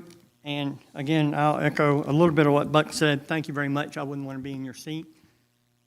You've had 2 budget workshops that I would say some stakeholders were attended. I know the Chamber of Commerce did, early part of both of those workshops.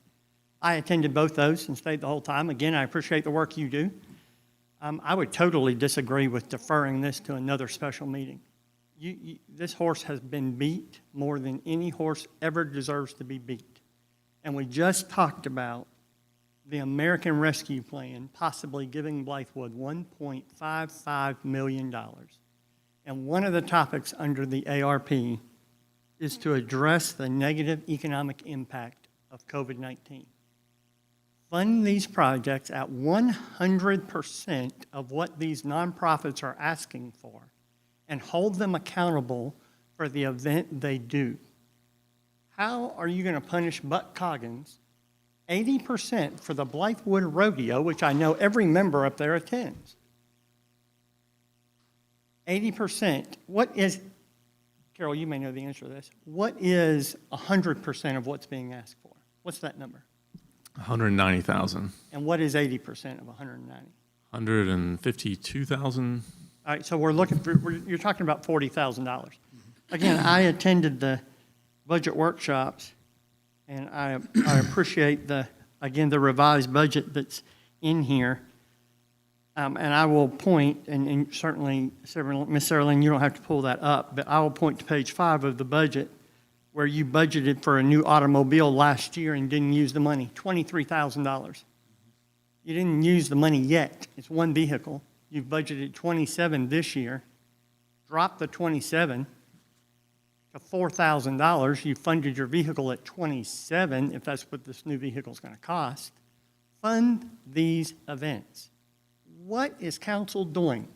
I would simply ask you, from a citizen's perspective, do your job. It's what you were elected to do. Vote on this budget and move forward. It's amazing what Blythewood has in front of them. And 5 council members have hashed this one topic over probably 4 hours in just this one topic. And we're going to ask for another special meeting, which would have to be open to the public, to come in and talk about points, to talk about 80%, to talk about veterans versus, it's just mind-blowing. And from a citizen's perspective, you don't want to vote because you don't want to make anybody mad. Believe me, because of you, Mr. Mayor, I'm on the Planning Commission. And I have to vote on every issue. And when I vote, I'm making some people happy, and I'm making some people upset. But from a planning commissioner, you say to me, give council a recommendation. And we as a commission, we do that. You've done the job, you have the facts, you have the information, vote. And you got $1.55 million, and one of the categories in the $1.55 million fits exactly what you're worrying about, $40,000. Lastly, we have 6 days left in a survey before a hard close. The results of that survey will be mind-blowing to the 5 of you. It certainly has been to me. We've had almost 600 people take the survey, which is a very large number of people. Most of those people live within Blythewood. And when we ask citizens for their comments, we need to listen to the comment. I'll share one so far. One. Do you feel the town of Blythewood should borrow money in order to modernize its facilities? That's one question. Yes or no? 35% said yes. 199 people. 65% said no. So to potentially punish applicants who want to promote tourism in a town that is the best kept secret in South Carolina, if you believe in Blythewood, the majority of your residents are saying, pump the brakes on possibly cutting $40,000 to borrow to buy acreage somewhere. They're saying don't borrow money. But if you're attending events, if you attend the rodeo, if you attend the fireworks, if you attend anything, you see the citizens of Blythewood love events. So reward the people putting them on and give them what they ask. If you don't, next year they're going to be here and they're going to say, well, I only got 80% last year. I'm going to up my budget because I'm only going to get 80% of this, and they're going to beat you at your own game. Anyway, thank you very much. Thank you, And sir. I do appreciate the budget workshops. I appreciate the information and the free flow of information, and certainly appreciate what you do. Yes, sir. Thank you for your comments. Council member comments?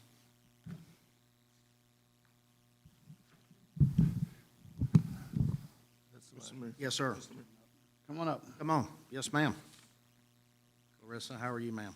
Good. How are you guys? So, Clarissa Childs, Women's South Carolina Golf Association. I get the 80% across the board and fair to everybody, but each event is not the same. Like, we're growing ours. We went from 4 days to 5 days. We're bringing in an act. We've reserved the amphitheater, and we're deciding whether to make that an open show. I mean, the town will be involved for sure. And so the growth of an event, I mean, the potential to increase what we've done. I mean, we've done pretty well last year and the first year we hosted it here. And our goal is to grow. And by growing, we want not just tens of thousands of people, like 50, 100,000 people to come to the event. And it has that potential with the support of the town. And we appreciate everything you do. And we love Blythewood. I love it so much. I'm hosting a 3-day event at Columbia Country Club in Blythewood first week of June. So I just challenge you to look at each event because they're not all the same and they all don't like produce the revenue and everything for the town, and it's all about the town and the people of the town, and giving them experiences as well to enjoy things that they might not be able to do. So that's all I have to say. Thank you. Yes, ma'am, thank you. Mr. Mayor. Go ahead. Yes, ma'am. So I'm Ann Byram. I'm with the Artists Guild. We do the the holiday market every year. And unlike what the other people said, I would just like an answer. I think it may not be as relevant, but we're a very small organization with a small budget and a small ask.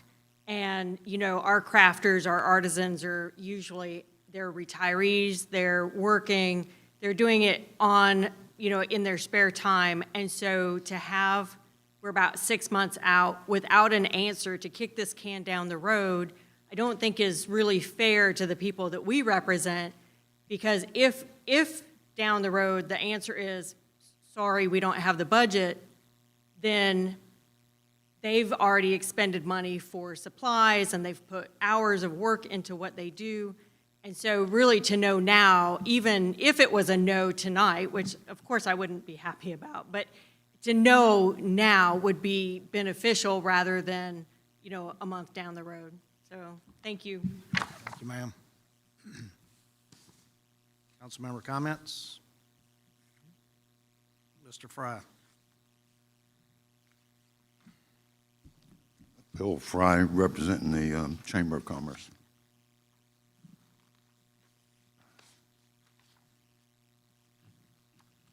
Thank you, Rich. I attended the workshops as well, and there's obviously apprehension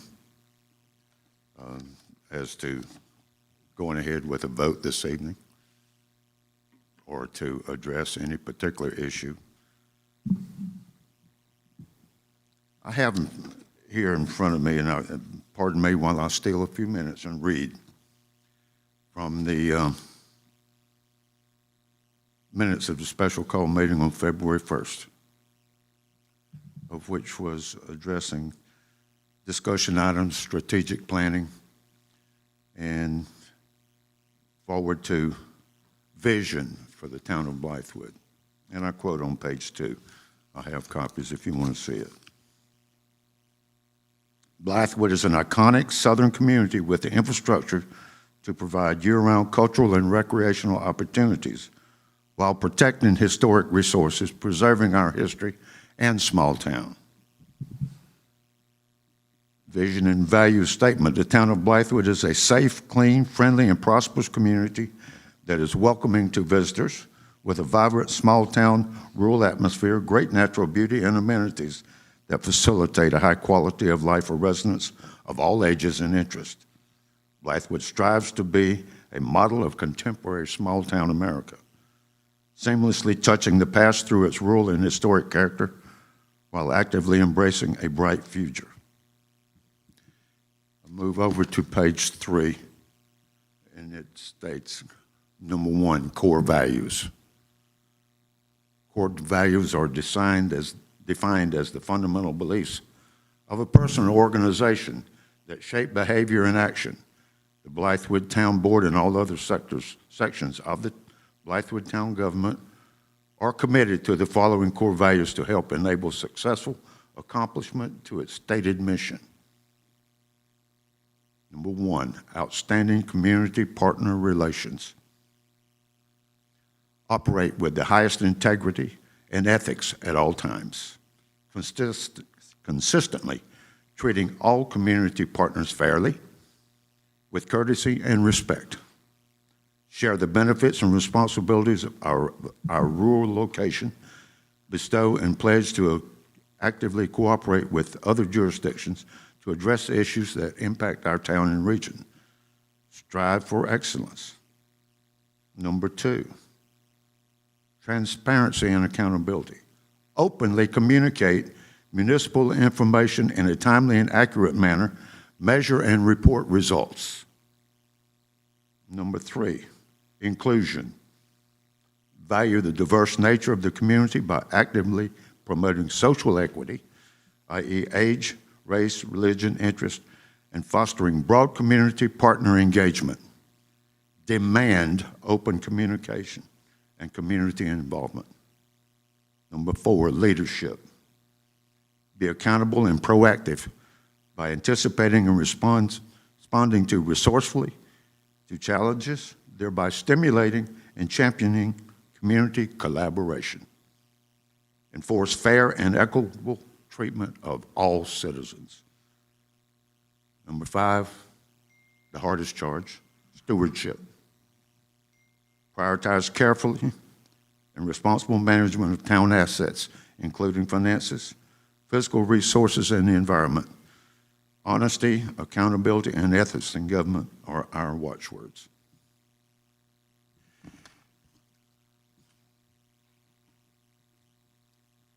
I believe in all of that. And soon to be 20 years that I've been a citizen here of Blythewood and come to love it. And I agree with Mr. McHenrick. We've gone through this, we've gone through this, we've gone through this. And how dare we sit here and pick and choose? We're going to only do 50% for a first-time event. That is the hardest thing to do, is to guess what it's going to cost the first time. I said back last November, there was a thing put out that where we had to put forth our budget for any events for fiscal 21-22, which are being discussed here, by February 3rd, in the midst of COVID.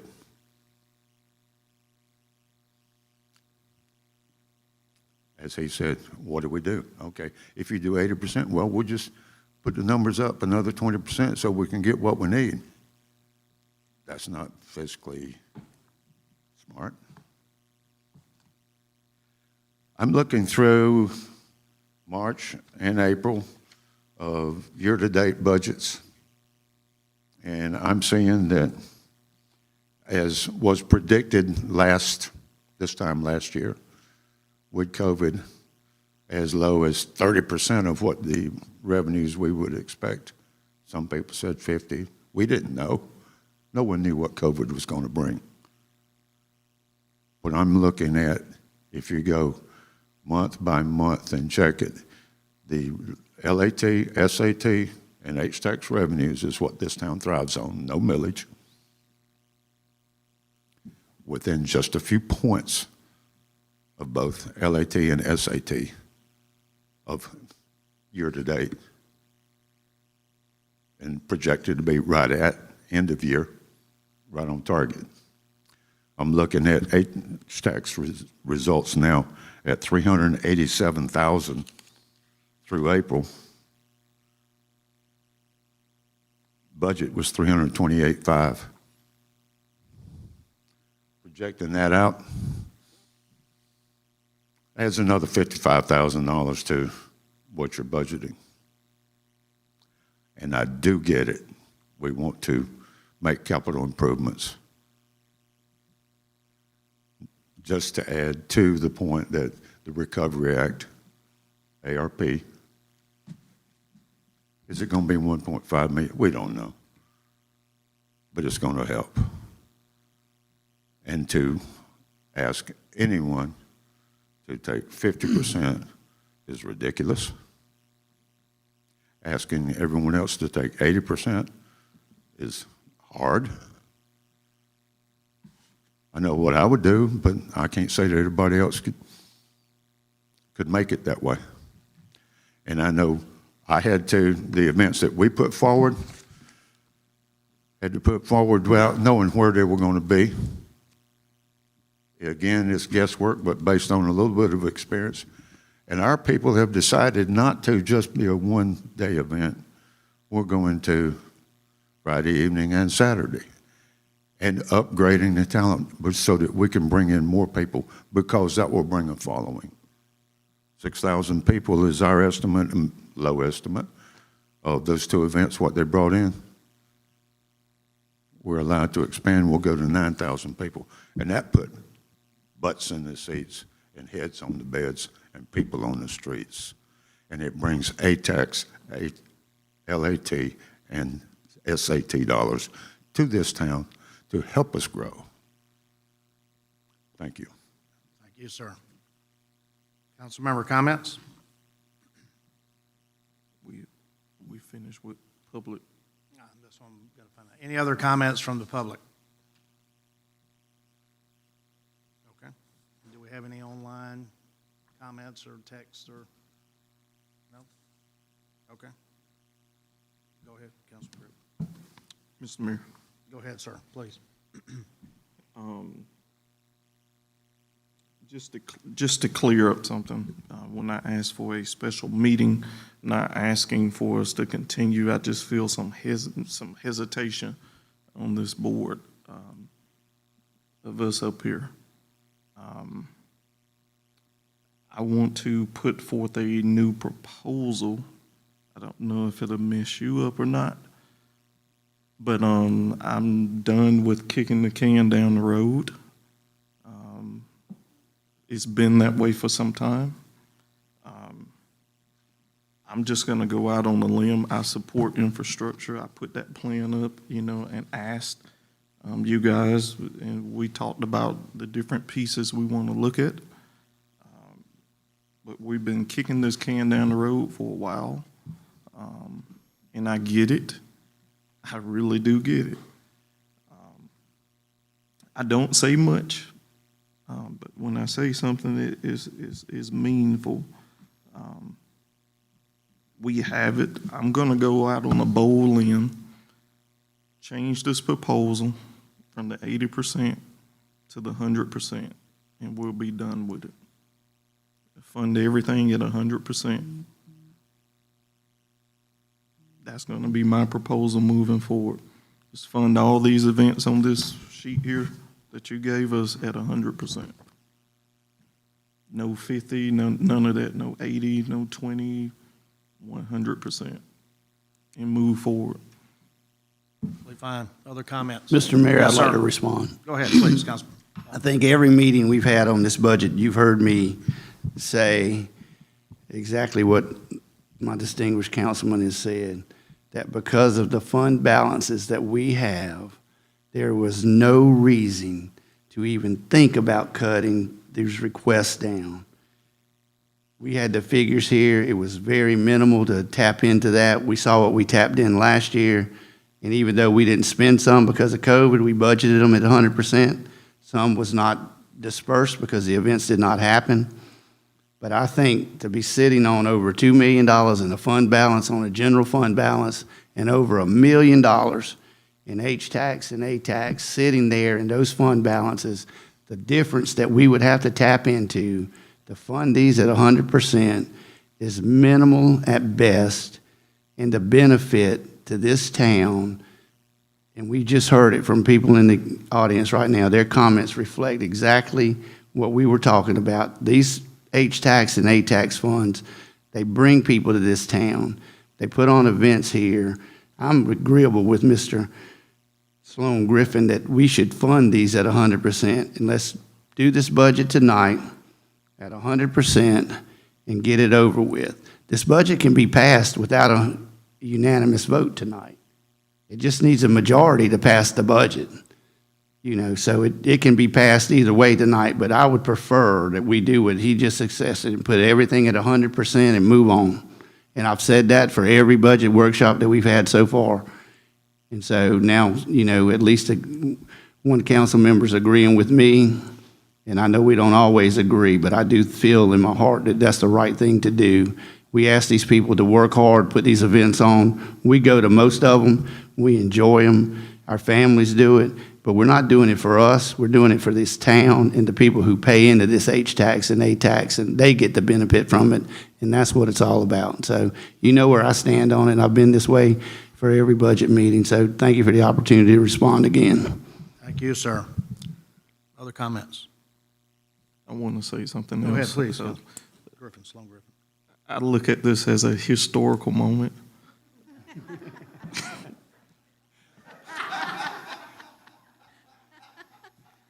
Very true. Don't make me laugh too much. Trying to keep the straight face feel. Because me and my fellow councilman We don't agree on a lot of things, and we oftentimes on opposite sides of the table when it comes to things. But I'm going to give my hat back to you, that we kick this can down the road. So let's just go ahead. I partake in these events. I'm there. I was there again with my son at the rodeo. He's aware now, so he knows what he's looking at something, and so we were there. He sat in the wagon with a hot dog bun, and every so often he was like, "Look," and so I'm there at these events. I support you guys, and I hope my fellow council members will move forward with the vote tonight at 100%. So, thank you. All right, yes, sir.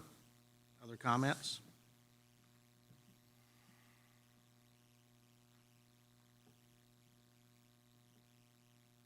Mr. Mayor. Yes. I'd be remiss if I don't ask this question. Sir. I have no problem with the 100%. I like it. My question is, I know the proposals are passed out, and the planning commission looks at it. If we're saying that we're going to fund everything at 100%, is that for this year or going forward? It's from 1 July, any event from 1 July forward till 30 June of 2022. So all the proposals that are in are fixed right now? Yes, the ones that are already in, we'll be voting on individually up until, correct me if I'm wrong, I think they're all funded, as a matter of fact. Do we have any coming before? Oh, anyone's coming before the end of the fiscal year? Right.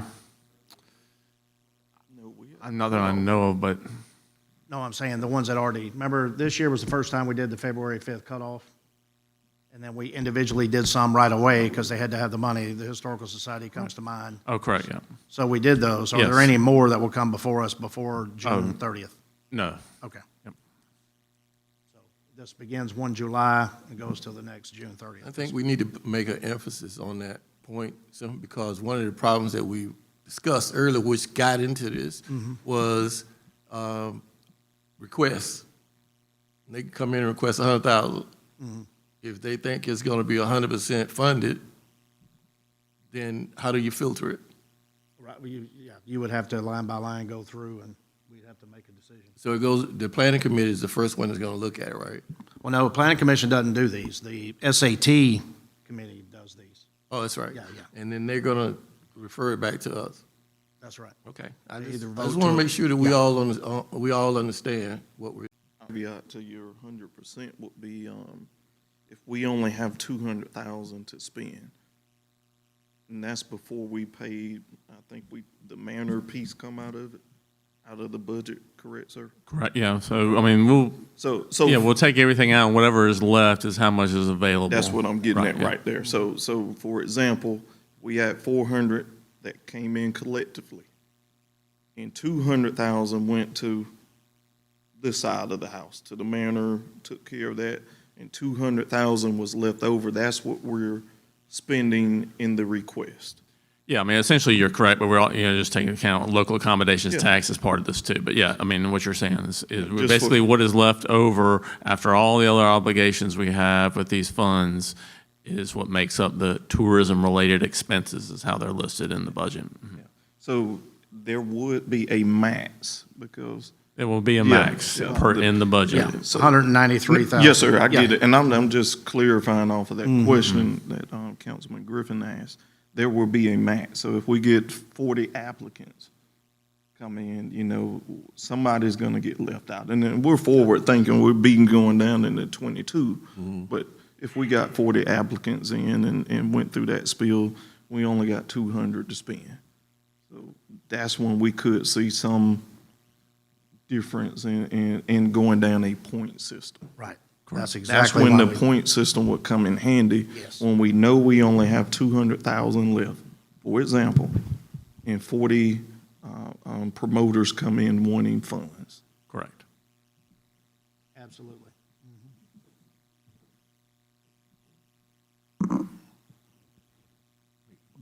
Correct me if I'm wrong.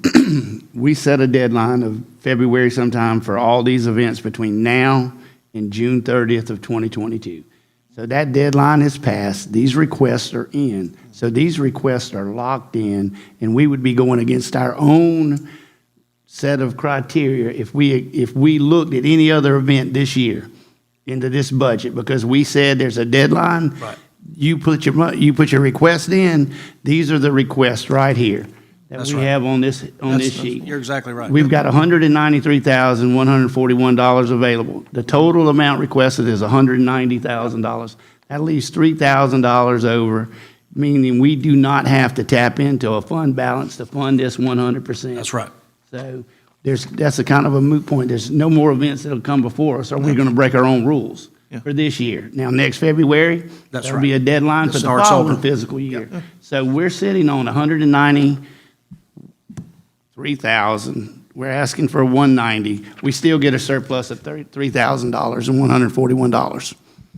That's correct. Yep.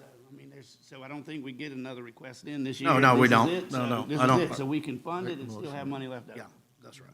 Mr. Mayor, can I make a Yeah, please, motion? go ahead. Yep, All right. at any time.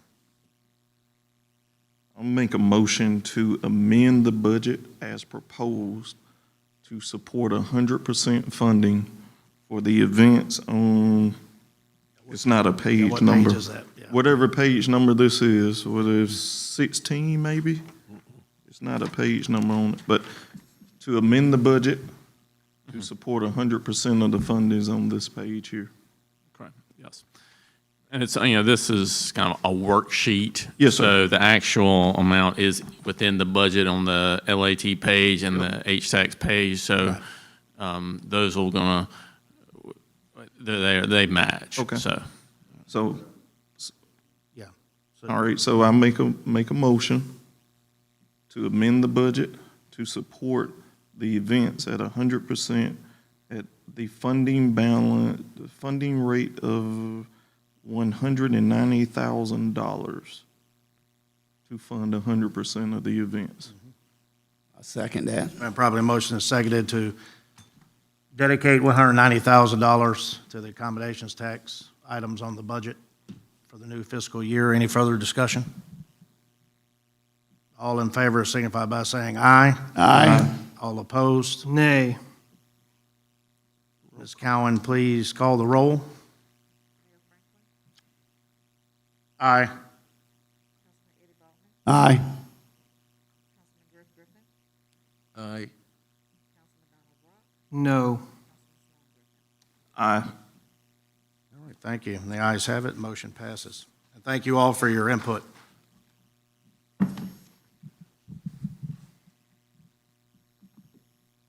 But you're still going to have to build me a baseball park, but we're going to talk after this.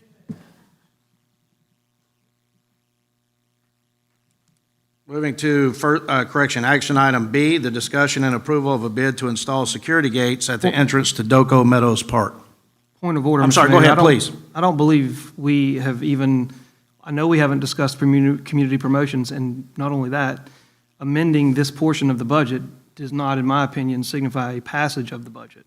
It just simply changes this spreadsheet from 80% and the 50 for the first-time events to 100. So I believe we would need to address community promotions, which in the current outline budget is at $37,000 with no entries on page. Right. What page is that, Mr. Williamson?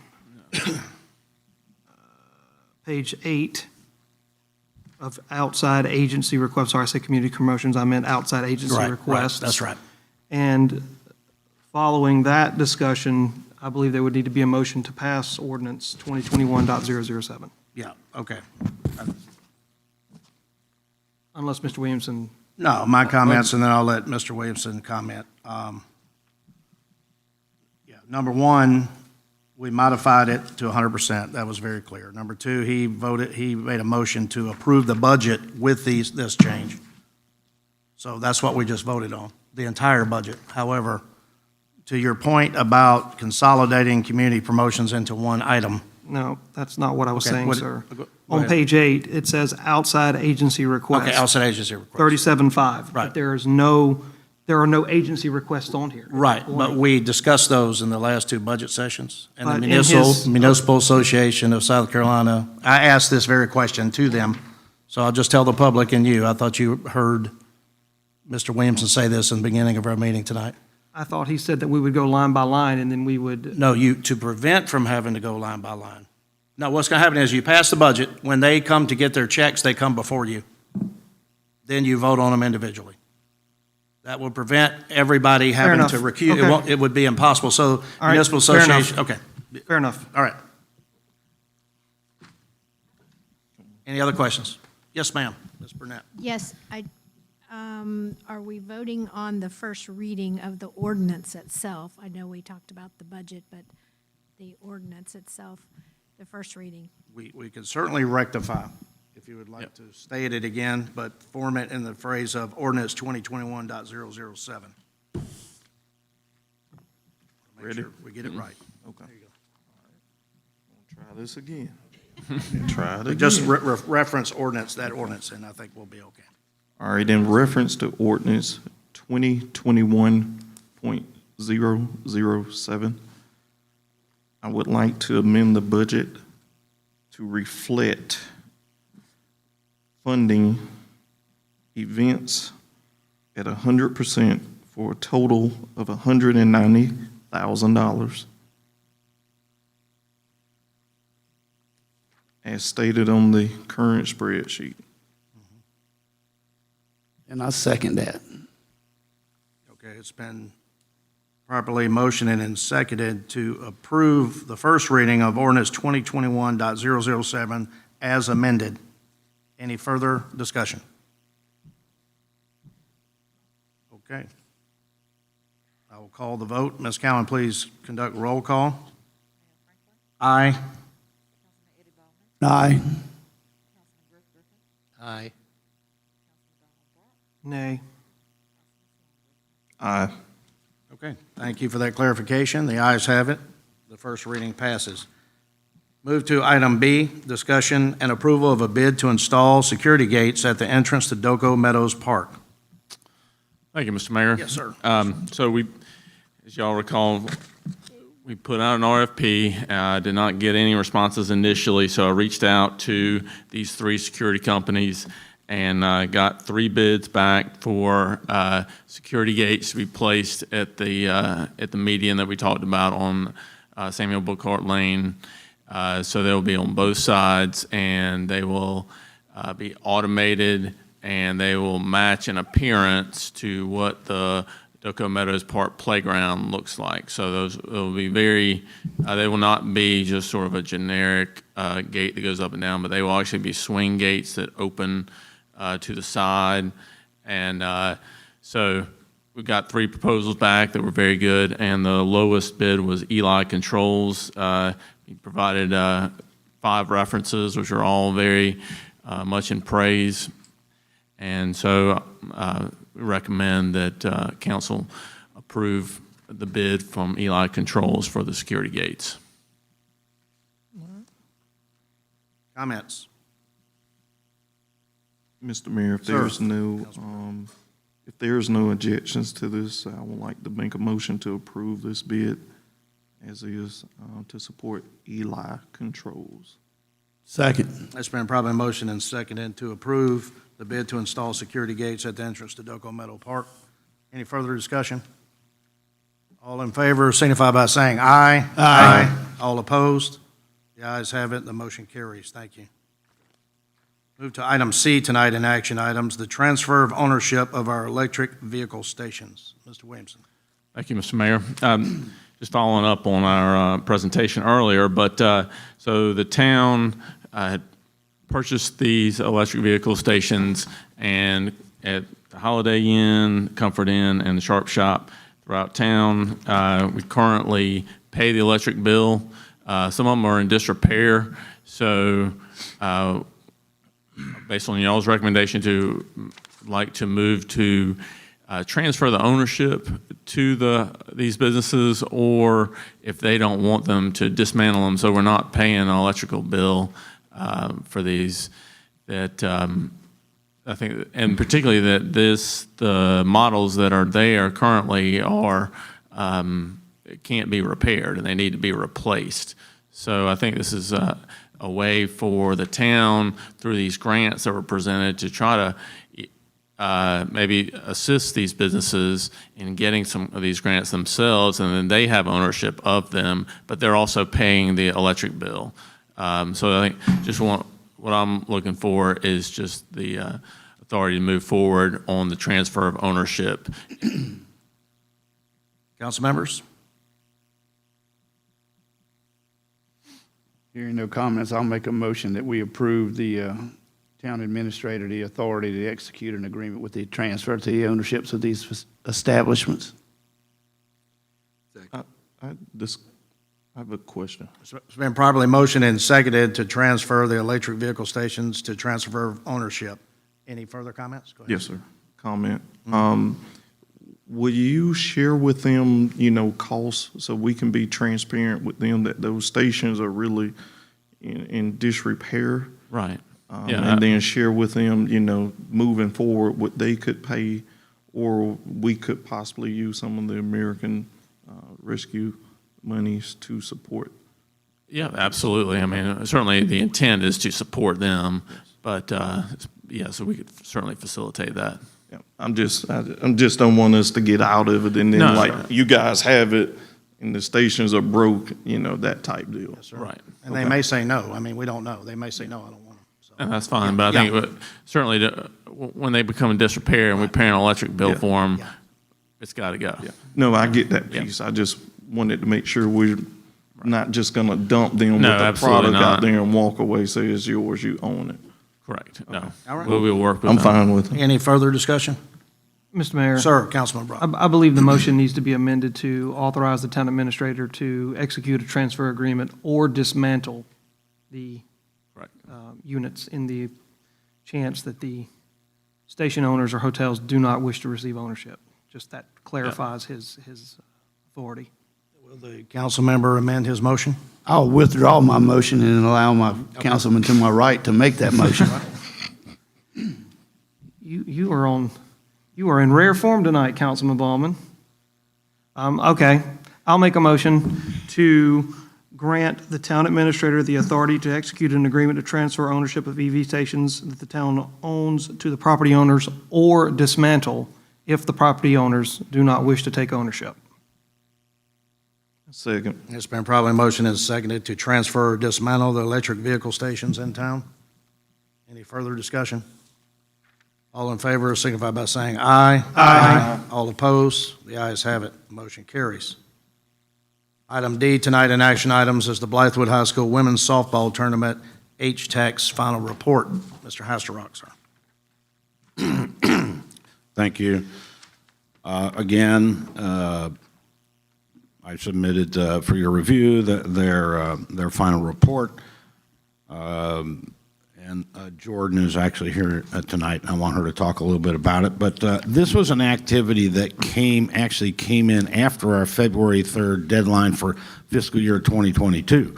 So y'all approved it for fiscal year 2021. This one's kind of fallen through the cracks because she couldn't apply for FY 2022, but we can discuss that a little later. But anyway, there was a successful tournament.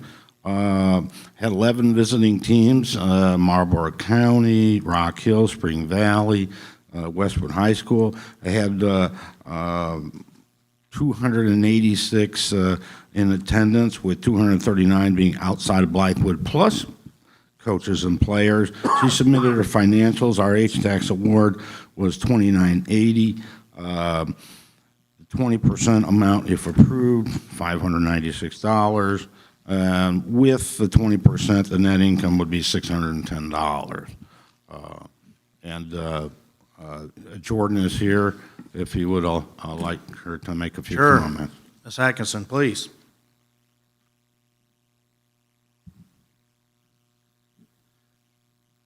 Move this down a little bit. Oops. Good evening, I'm Jordan Atkinson, softball coach at Blythewood High School. As he just said, we did submit our proposal after the February the 5th deadline, and that was due to COVID. We paid $900 in tournament entry fees for our B team, JV, and varsity that the district did not deny us until February 29th.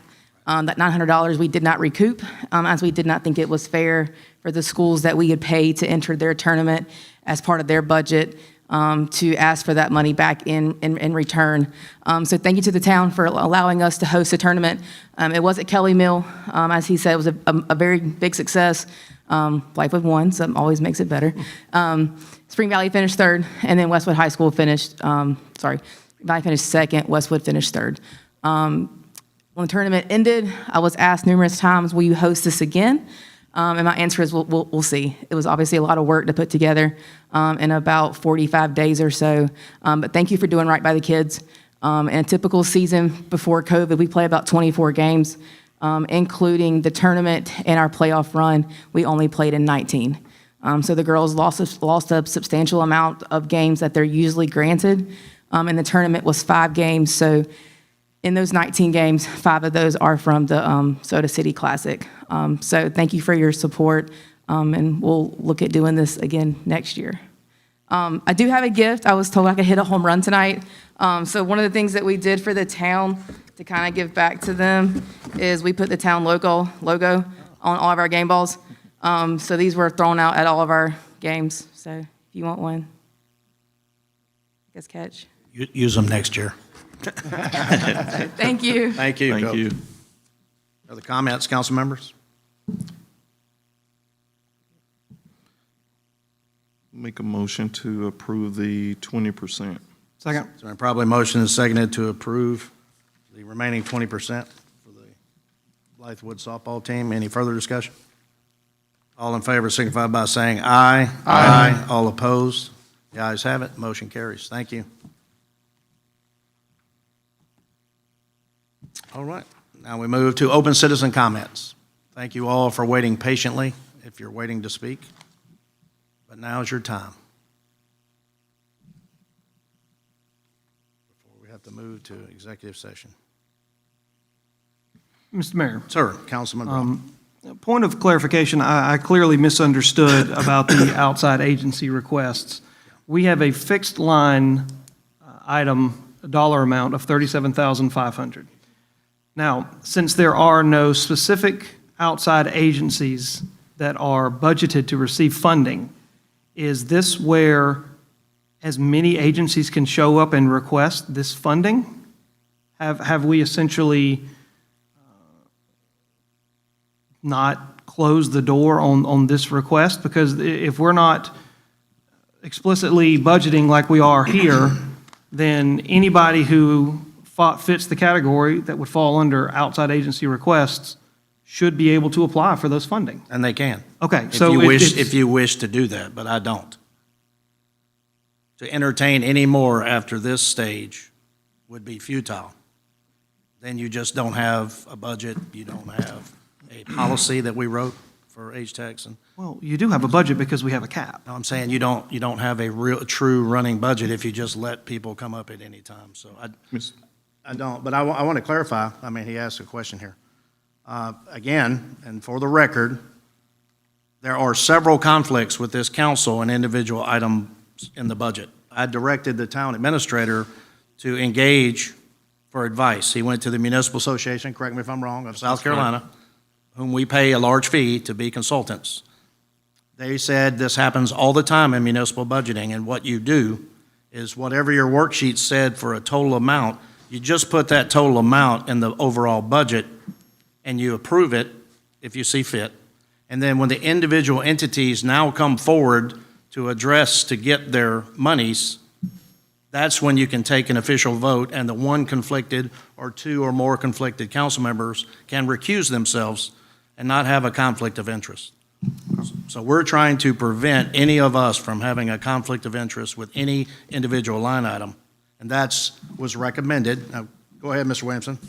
Yes, that was recommended. Just asked a specific question, and so I mean, this just allows the council to approve the budget, so the amount, total amount is approved, but the individual allocations are, if there are conflicts of interest, then they can be addressed on a request by request basis, but you have a worksheet as a reference.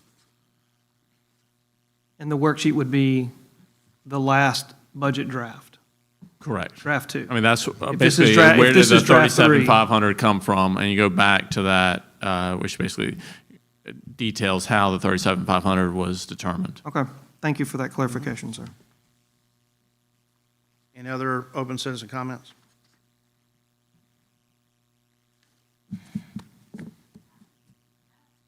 Ms. Dow, come on up here so they can hear you at home. Yes, ma'am. Thank you. So, I'm Gina Dow, president for the Blythewood Bengal Youth Football Organization. And so I just talking about COVID impact.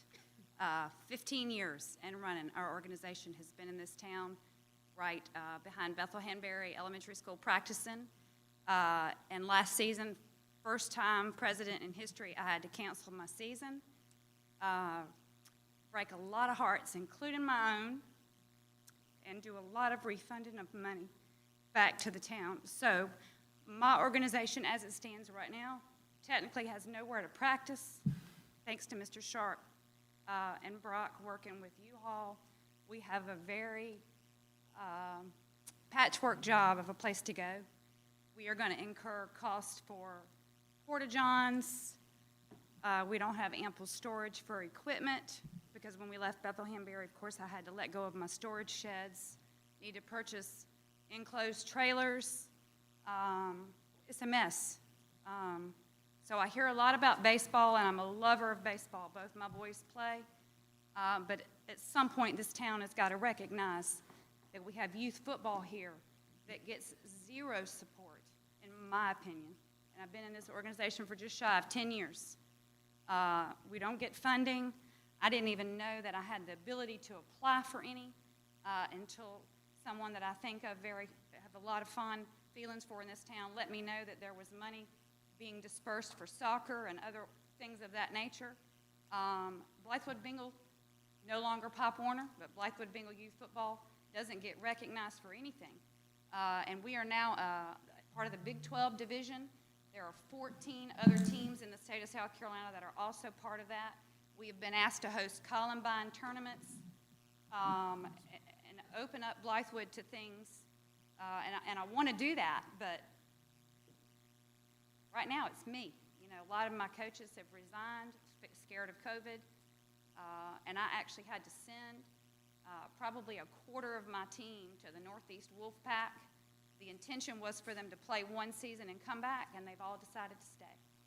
So there's been a lot of stuff that's gone on in our organization, and I'm trying to pull it back, but I just don't feel like I have the support of the town. You know, I hear so much about we need more baseball fields, and as I stated, my sons both play, and I see the need, but there's not a place in this town for a football team to practice. There's not a field for me to play on, and I'm at the mercy of a school district that wants to charge a ridiculous amount of money. I can't afford to pay $200 a night to practice on a Richland 2 field. I don't have it. And, you know, right now I'm pending the discussion of the financial side for me having a game there. I have got approval to go to Blythewood High School for games, but I'm at their mercy. Mr. Will Anderson, as, you know, what he deems to be a necessary amount for me to have to pay to do that. So, putting it out there, asking for consideration whenever it's available for somebody to remember we're here too. And these kids we are in a feeder program. We are feeding our middle schools, and we are feeding our high schools. These football players are going to go from me directly to 7th grade football, and they're going to do it in a better way, better trained if they have my program, and I'm the only one we have. So, thank you. Yes, ma'am.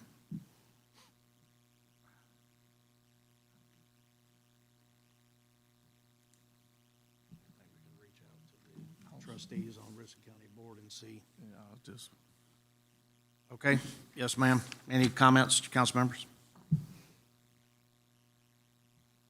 We hear you. We will engage the school board. I don't know if you've done that yet, but we certainly can. We know them very well. They're great public servants, most of them, and go ahead. So when I joined the Big 12 division this year, Pop Warner kind of dissolved. There's just a few teams left. Franklin is the person that's running the Pac-12. So he has no interest in the Big 12 and what we do. But he organized a meeting with Will Anderson. The meeting went phenomenal. And Mr. Anderson has agreed to open up Westwood, Spring Valley, Ridgeview, Richland Northeast, and Blythewood will all be opened up to Big 12 teams. So we have that. That's huge. He has also met with every athletic director of every one of those schools to develop this feeder program that we're talking about. So we're all going to get on the same page. Athletic directors, head coaches are going to work with me. I'm going to work with them. We're going to develop a training program, start letting these high school and middle school boys mentor these younger children. Pop Warner didn't allow that. You couldn't cross over and have any involvement with any other school that wasn't Pop Warner. But in this organization, they push that. They want those high school athletes interacting with these boys, you know, and setting an example for them. So we're on the right track with that. Like I said, we're again waiting on the financial aspect on whether or not we can all afford to do what they're offering to let us do. But that's where we are. Thanks to Franklin and the Pac-12. He's been a very big advocate for all of us. I have a question, ma'am. Yes. Do you have an estimated cost of what you're looking at for season or for what you're having to do right now? Honestly, I've never had to do this. You know, Bethel-Hamberry, there was so much confusion about Bethel-Hamberry, but Bethel-Hamberry was always free to us under the stipulation that we maintained it. And then, of course, the town stepped in last season and started mowing for us, which was huge. But we had a storage shed out there that we had to get rid of and move, get rid of completely because we had to vacate the property. So at this time, everything we own is in a 12-foot enclosed trailer. Can't even get in it. So I'm going to need to buy something larger that I can keep parked at the community center, secured, hopefully, that I can keep training gear in. And then, like I said, having to put porta-johns and try to accommodate the community center field. It's not in the best of shape. I mean, it's a rodeo as well. Yeah, so we're gonna, maybe we can work together on that. But I need places that don't have potholes and things like that so my children don't get injured. So, I'm going to a rodeo field to try to practice football. So to say a number, I have already been approached by 6 or 8 children already that do not have the ability to pay registration fees. So I'm constantly looking for that. I have. What's the cost of your registration fee? $175. And then, of course, I have families that are also always looking for gear. For those of you that have had anything to do with football, you know how much a helmet costs. And so there's a lot of families that just, under COVID, loss of work, lots of extenuating circumstances, people just don't have. Our numbers right now, normally we are turning people away. And I'm not but about half full. So the struggle is a big struggle this year, something I've never seen with the Bengals. And Mayor, I know you're an old, his family played for us, so he knows. Hey, I'm not old. I'm not old. What's that? I'm not old. It was, I My am. boys did old. play. Yeah. Yeah. Yeah, so it was hard to get in. You had to get in when your child was 5 or 6 years old, and don't go anywhere, because if you leave, you're not getting back. And now, I'm looking for ways to advertise and all of that. So at this point, I'm just asking for any help from anyone. I need coaches too. Share me we'll get together after this end and I'll get your information. Okay. Thank you. Mr. Fry, go ahead, sir.